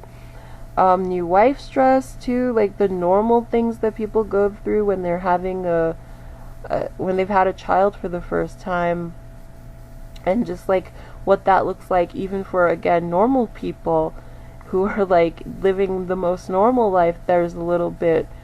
Sometimes there's a little bit more friction in the marriage. I don't know that that's what Harry and Meghan were experiencing, but it could have been. Like, there's layers to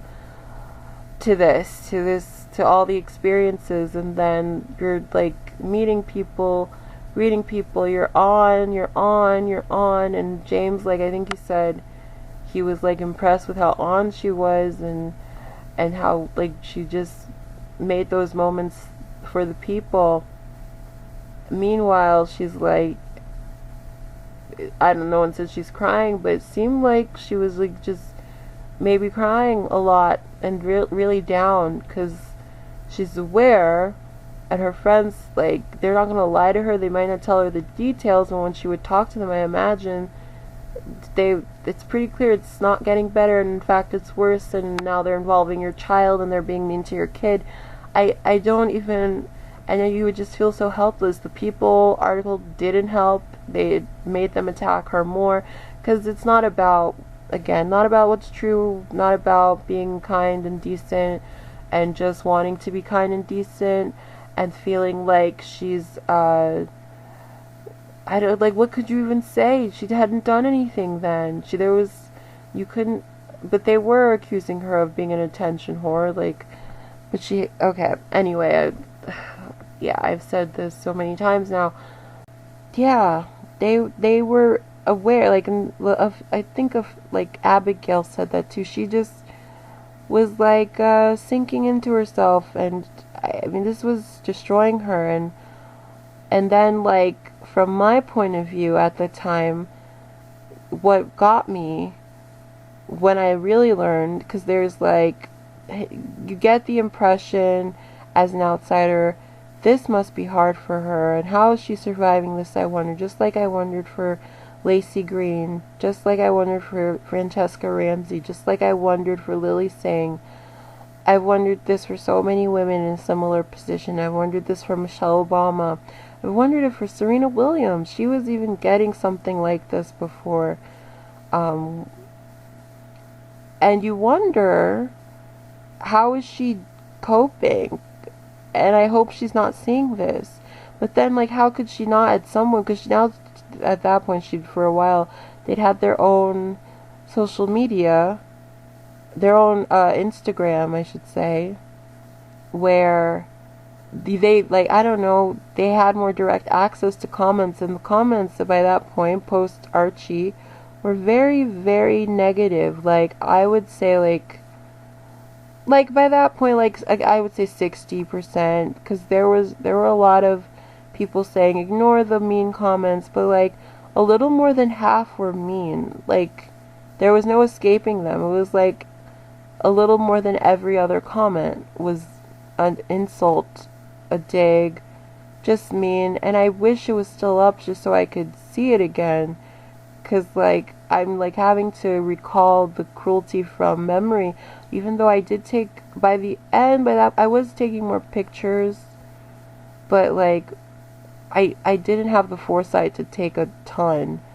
I really wish I had, because then they eventually turned off the comments, because I wanted, like, now, again, as I've said, they get to pretend they were, like, it was fine, and the Oprah interview was just completely unnecessary and out of the blue. But yeah, so the moment, though, where it became clear that this was getting to her, and I could see it, was when Meghan said to that reporter, and I didn't know all the details that she offered in the docuseries about it. I just saw her, and I saw the pain in her eyes, on her face, in her voice, and I teared up. It was so bad. It was so bad, man. It was like confirmation. No, I didn't.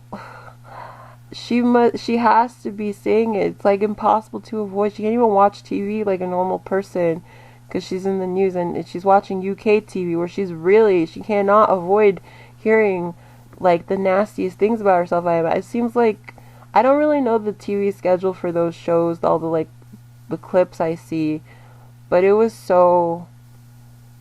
seems to be, like, unavoidable. It was like, just now it seems like it's a constant thing that you're berated with, and it'll just be, and like it was the whole like of the press against her, of the UK press, and I don't remember if at that point Australia's press was against her yet. That may have started after the Oprah interview or after they stepped down.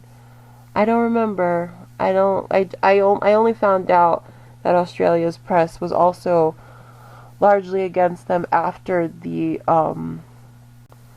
after the Oprah interview. And it's really unfair. It's like there was a one-sided war against her, and I think it was a war to the death, where I think they wanted her dead. I just don't see what this was meant to do other than that. You got all of the UK attacking her, most of the UK press attacking her. Eventually, most of the Australian press, even conservative Canadian press, now conservative, but even so occasionally liberal press, I think it seems like, and then like they speak up twice in 3 years, or 3 times in 3 years, and it's like just telling their side. They don't insult anyone. Every time they say they trash the family, trash the family, trash the family, quote where she trashed the family, quote where Harry trashed the family. Never can. I'm blocked now. And so, like, this is what I mean about, it's like, this shouldn't be possible that someone can do a thing. They can be in a video, wave with their right hand, smile, and walk out of frame, and we live in a society where people can go, she gave the middle finger, she said a racial slur in that video, she was disrespecting a very respected figure in that video, and then we go, no, she just waved and then walked out of frame. No, the wave was a disrespect, and before you can even like defend it anymore, it's like, yes, the wave was a disrespect, and you know, like 20,000 likes for that, and with people agreeing the wave was her being disrespectful. Yes, it was very disrespectful, and now it's just a chorus of crazies saying no, that was her slight at the family.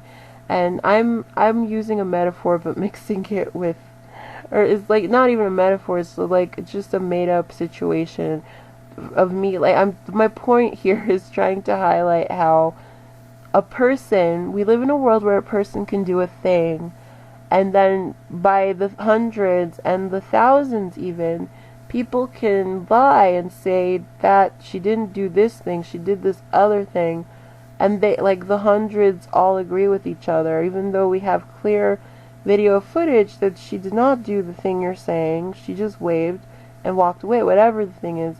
In some cases, she was demonstrating how badly she curtsied, and you're calling that mocking the queen. In other cases, it's she's saying her dad was taken advantage of by press, and you're calling that the cruelest treatment she ever did was the cruel thing she said and did to her dad. And I ask you, what cruel thing? She didn't even blame him. She blamed it on the press taking advantage of him. She painted him as a victim. But you get to just say she trashed her dad. And like, this shouldn't, if you're a journalist, why, I don't know, why isn't anyone calling that kind of thing out? And like, journalists even seem to be, it feels like, yeah, there is a war on this one woman, and it was started years ago. At this point, this war started years ago, and it was started by them. It was started by William's people, it seems, and her fighting back is like, and that had quotation marks around it, is like explaining what did and didn't happen, a little bit of what did and didn't happen in the Oprah interview, and that was considered an act of war. And then they say they started the war, Harry and Meghan started the war, and then, literally thousands of articles later about this couple, when they were just minding their own business for the most part, doing their charities or staying out of sight after the Oprah interview, then they get an award, then they do a lot of charity before that to get the award, by the way. It wasn't an award for just racism. That was what, what's her face, Kennedy, Kerry Kennedy found admirable in them, but the award was for all their humanitarian work, which is huge. The list is so long.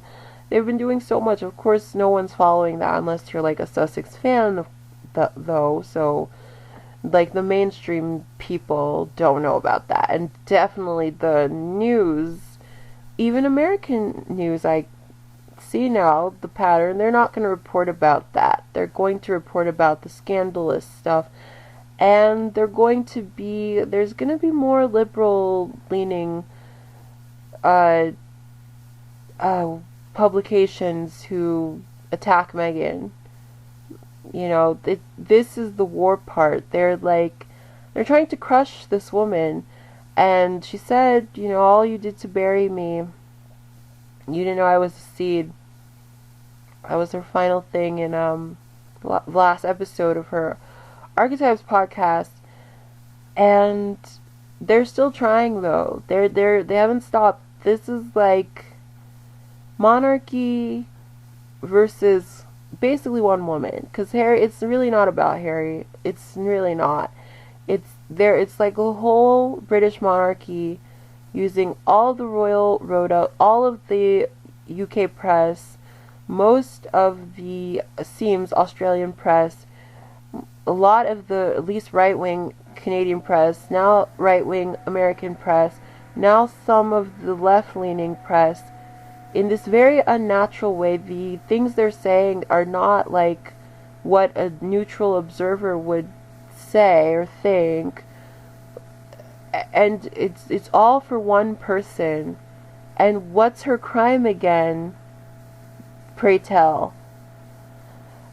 And like, no one with a platform is that concerned, and no one, or some people care, a lot of people care, but like, more could care. If it were Barack Obama, more would certainly care.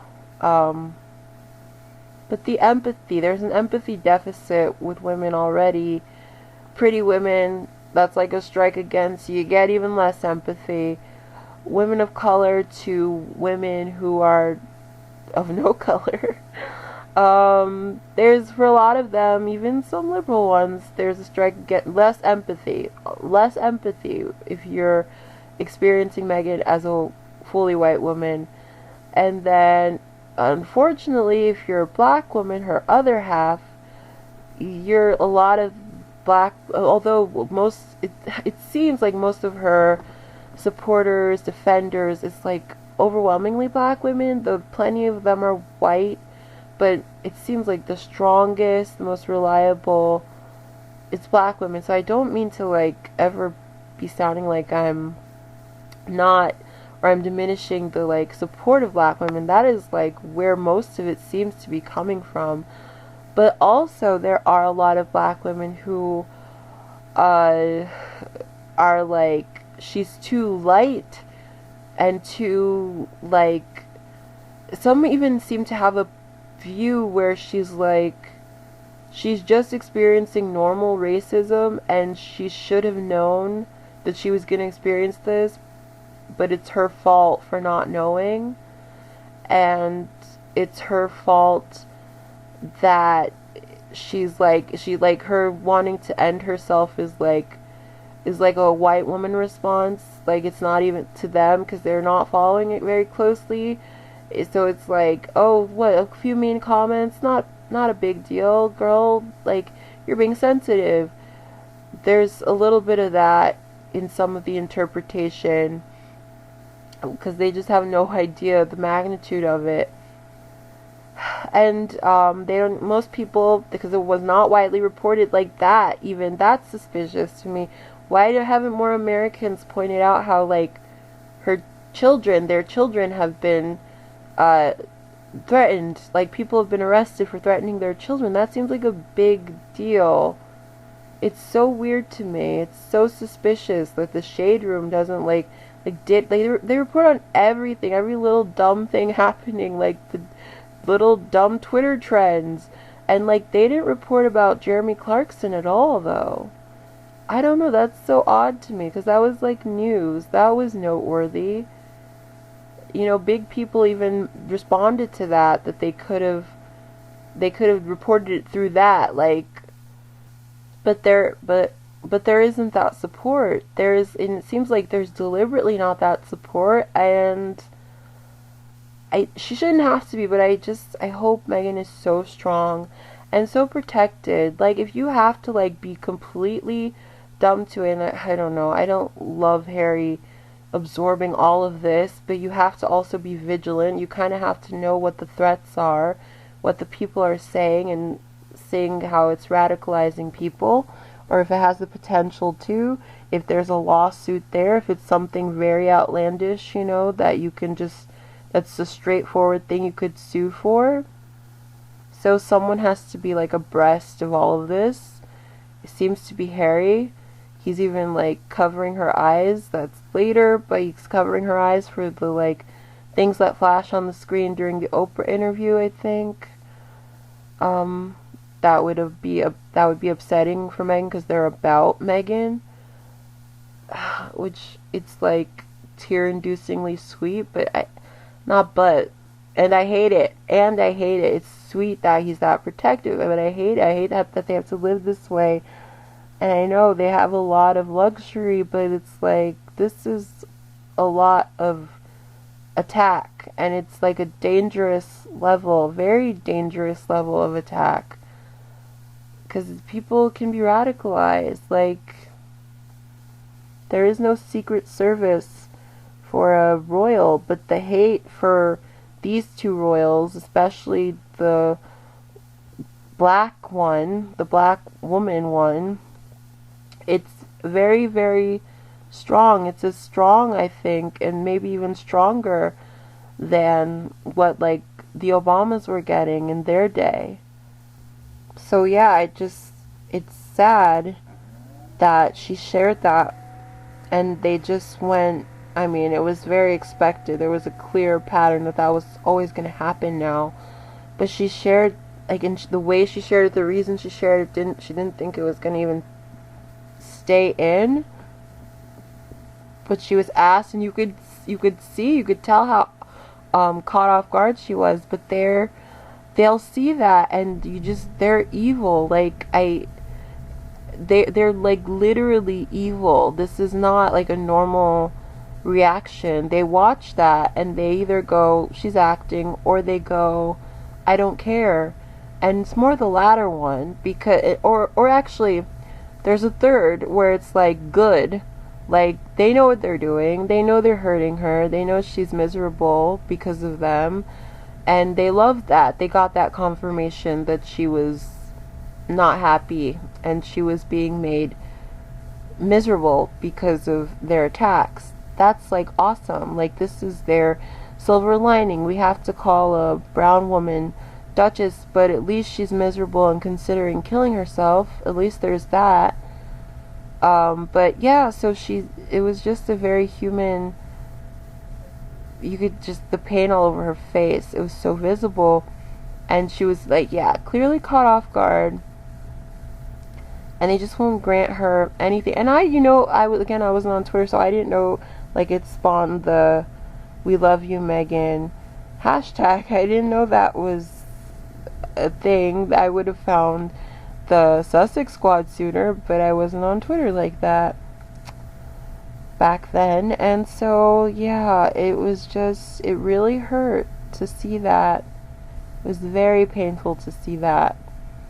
And just the full clip of it, it's too much.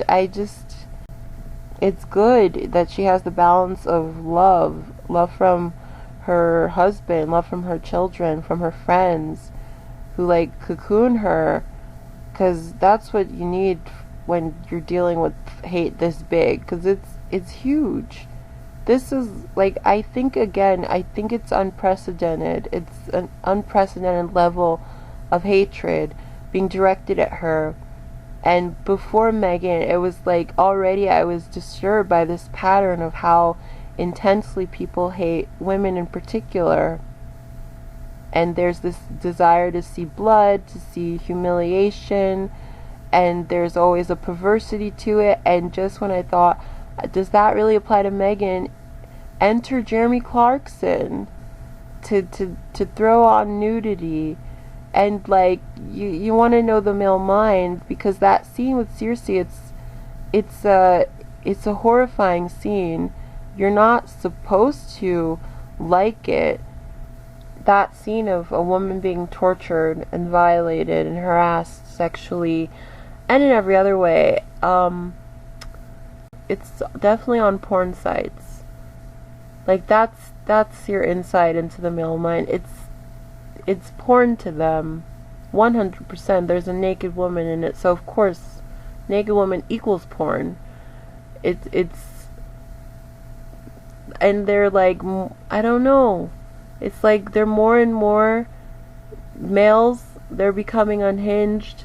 They're saying even wilder shit, and the women who are supposed to be feminists, I learned with that, there are a lot of women who are feminists identifying who are not actually feminists, and they're racist, and the racism trumps the feminism hardcore, because it seems like they would be down for that to happen. Anyway, that's not what this is about. So that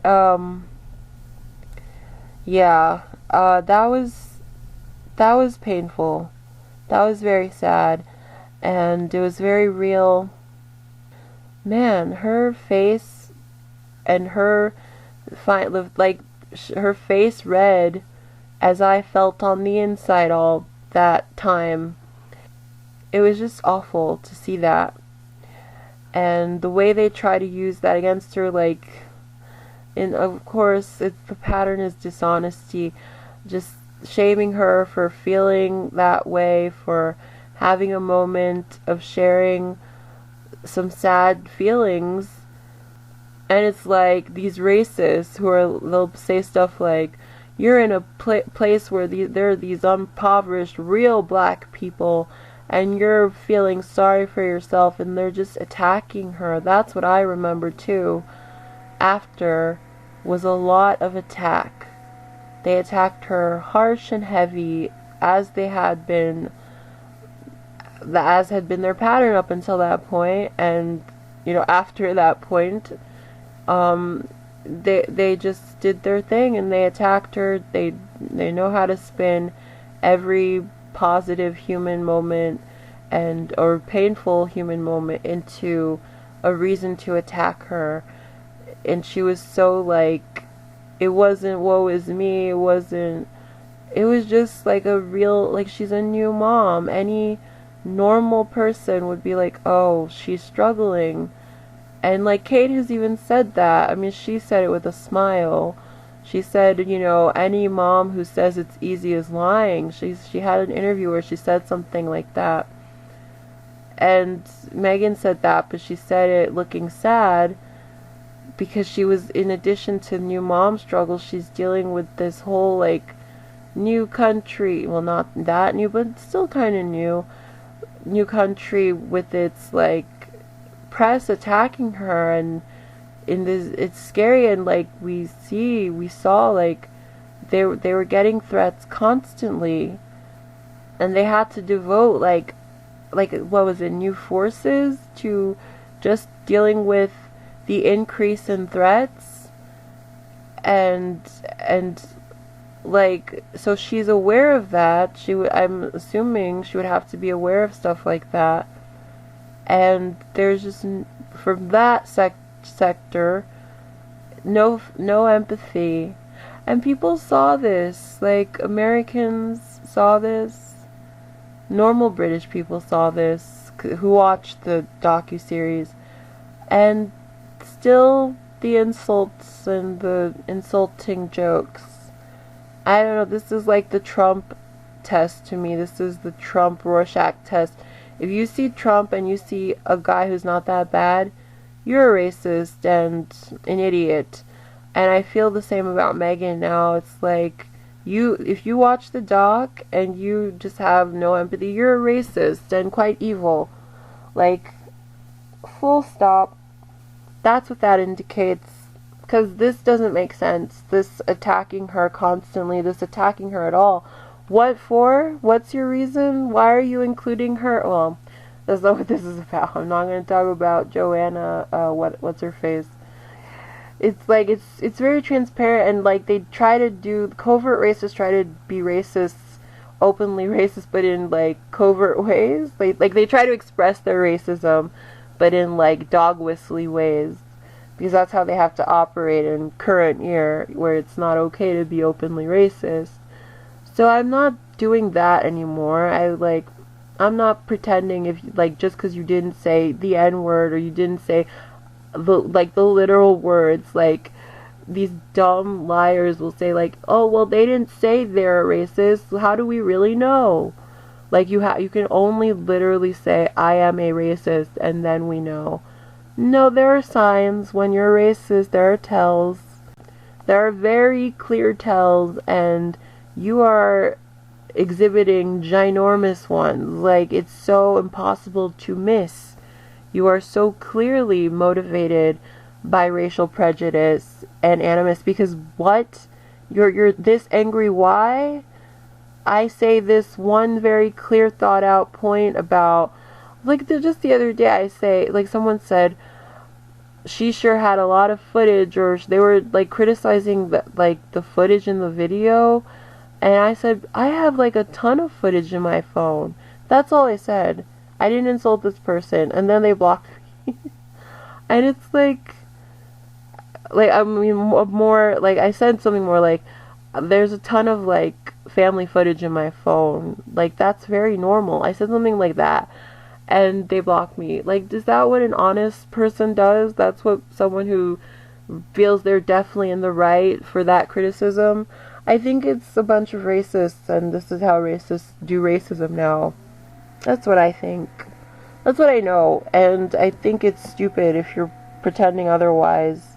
Just because they love the raccoons, that doesn't mean that they're, like, just because they like Candace Owens, like, they, like, that's how they think. Some of them, they really think, well, they don't call Candace the N-word, so they can't be racist. They like retweet Candace Owens tweets, so that obviously means they're not racist. Just morons, liars.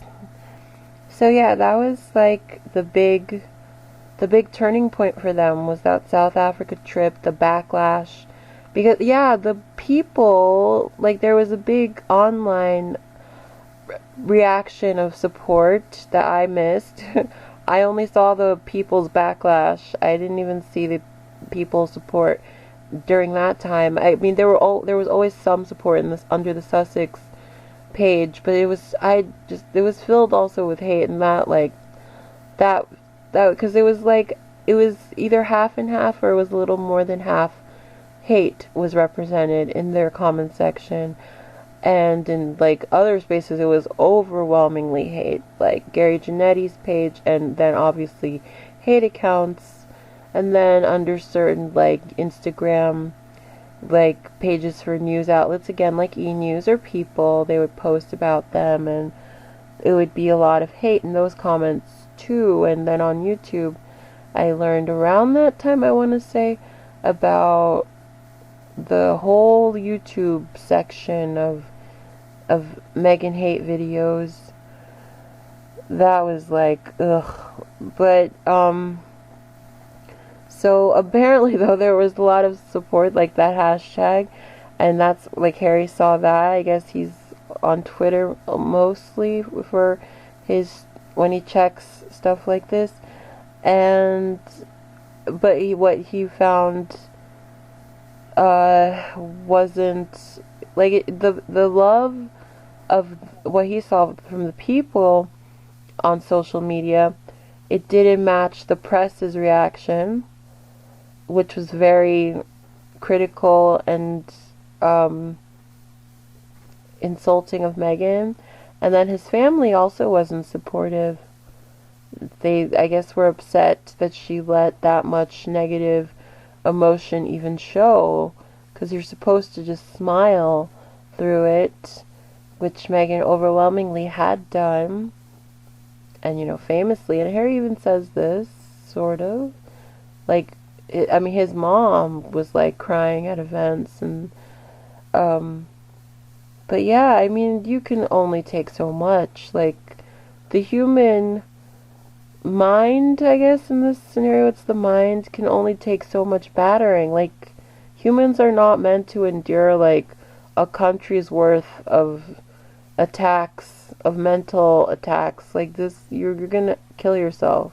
It's too painful. That's not how any individual human is supposed to live. This is, and I mean, they must know that. They're like, the doing it at all is just very cruel, even individually, but like doing it and you know it's happening and she's experiencing it, or it's certainly happening to her, whether she, you know, whatever, however much of it she's consuming, but it's happening to her as a collective, and you're just adding to it.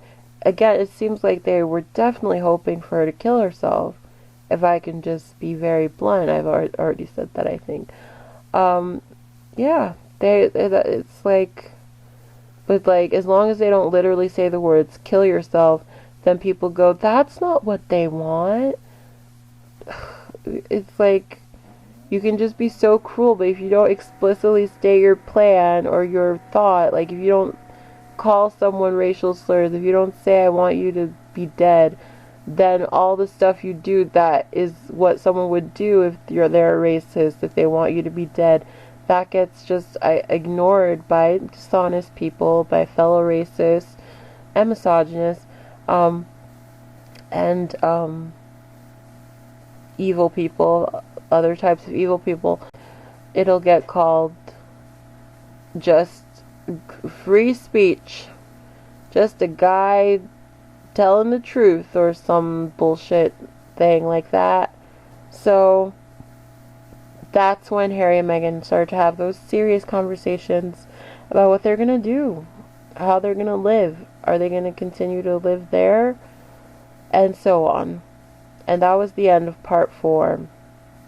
Because this is like, I can imagine from the way I was experiencing it, it felt to me, before even that moment, I'm like, just like after Archie was born, this felt unsustainable, like, because I knew from, or maybe I didn't know this yet, I feel like I actually didn't see those clips till later, clips of like the media talking about swapping out stories to protect William and to like sort of offer up Harry kind of situation.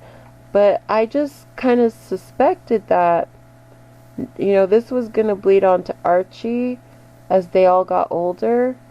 And, like, of course, they would scapegoat him if he's hanging out with the cousins. Like, if I were Harry and Meghan, just knowing this, like, I would almost make it like, don't ever hang out with your cousins, man. Don't ever hang out with them alone, because if shit goes down, they will report that it's you who did the thing. They're all gonna have your, you know, their own, and they're the like higher ranking, and they're fully white. It's like, it's not gonna be good for you, my little one. Don't, if we're staying here. But like, I don't even want to, I was thinking, I wouldn't even want to have to explain that ugliness and that dysfunction to my child. Like, what is this situation? It's so surreal sometimes, even now, just to think about it all.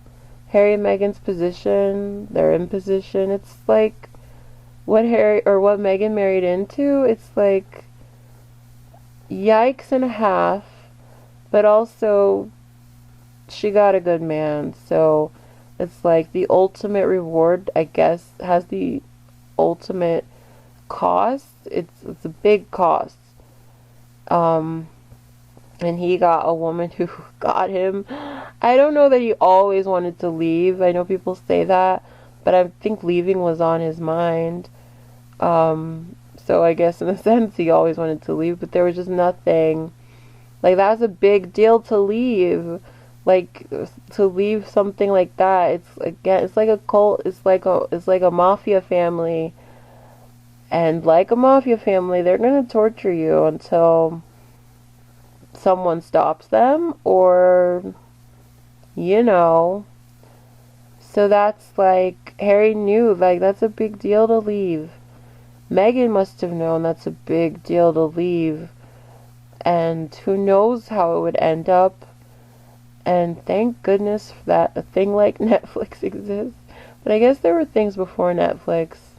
Because they need to be able to make money to support their lives, their family, protect themselves, protect their children forever who did not ask to be born with these like extra targets. I know all like children of famous people are kind of born with targets, especially like, well, some more than others. And so like Harry and Meghan, certainly, like, people have already explicitly said they want Archie, you know, and I imagine Lily as well, because they're in the line of succession and they're technically mixed. And so I want them to just be able to afford that. I want them to be able to live comfortably in leisure, in luxury. And there's this whole like, whatever, I won't get into that. I just want that for them to like balance out all of this.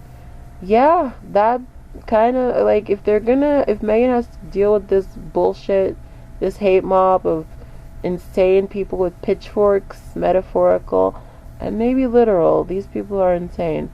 I saw a video of a Meghan hater like wearing a Meghan mask and dancing around like a crazy, like, I mean, not even jokey, like, they're like, this is literally unhinged shit. It was like on TikTok, I think it was from TikTok. Someone posted it onto Twitter, and I'm just like, these people, like, I'm not kidding. I know insults can be funny and jokey, but I don't mean it as just a joke. I mean it. These people should be in insane asylums, a lot of them. Because they're dangerous. It's dangerous when you're that crazy and angry. Like, that's what the protection's for. This is why I want them to up forever. Because protection is expensive. So I want them to... I'm losing my voice. So I want them to be able to afford protection for themselves and their children forever. And for Doria, too. Oh, how sad. Okay.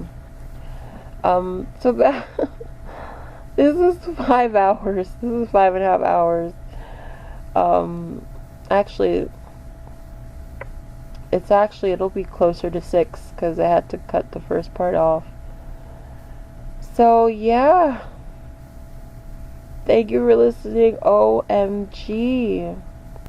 This is so long, and I'm so sad. I'm so sad that I talk too much. I'm sorry. And I don't know, I'll say I'll try to get better, but I'm really bad at keeping it brief. I don't know how. I think I'll have to break this up into 2 parts. I didn't even get to do, I was trying to do all 3 in one. Seriously? Gosh darn it. This is a lot. I hate editing. It's just listening to yourself and cutting out all the like stutters and misspeaks and overly long pauses and people running down the damn stairs. Oh man, okay. I'm gonna go now, and this I said I don't know if I'll leave it in, but in the beginning I said I'm gonna try to make this one long part. I cannot do that. I cannot make a 15-hour video if each video is going to be about 5 hours. So I will aim for shorter for part 5, for episode 5. But thank you for listening. If you've listened, wow. Like, share, comment, subscribe. I feel like I'm missing stuff. Isn't that crazy? I talked for so long, but I still feel like I'm missing stuff. I feel bad for Harry's heartbreak, and that was not focused on enough by the compromised media. You think these rich, privileged people, it sucks for them? It's gonna suck for all of us. It's like Harry said this, and I've been feeling this way from the beginning. It's bigger than them. It's not just about them. Media should not be able to have this much power and control, and they certainly shouldn't be like galvanized against one woman of color who didn't do shit. Anyway, thank you for listening. I'll see you on the flip side in part 2. No, part... Oh, I might have... Yeah, I'll split this into 2 parts because I cannot upload a 5-hour video. So this is the end of part 2 of episode 4, right? That's what this will be now. Originally it was one long one, and now I will split this into... Yeah, I'm just saying my plans in the video for reasons. And then part 5, don't worry, I got it. It's only going to be like an hour tops for episode 5. We'll see. Alright, thanks for listening. Bye.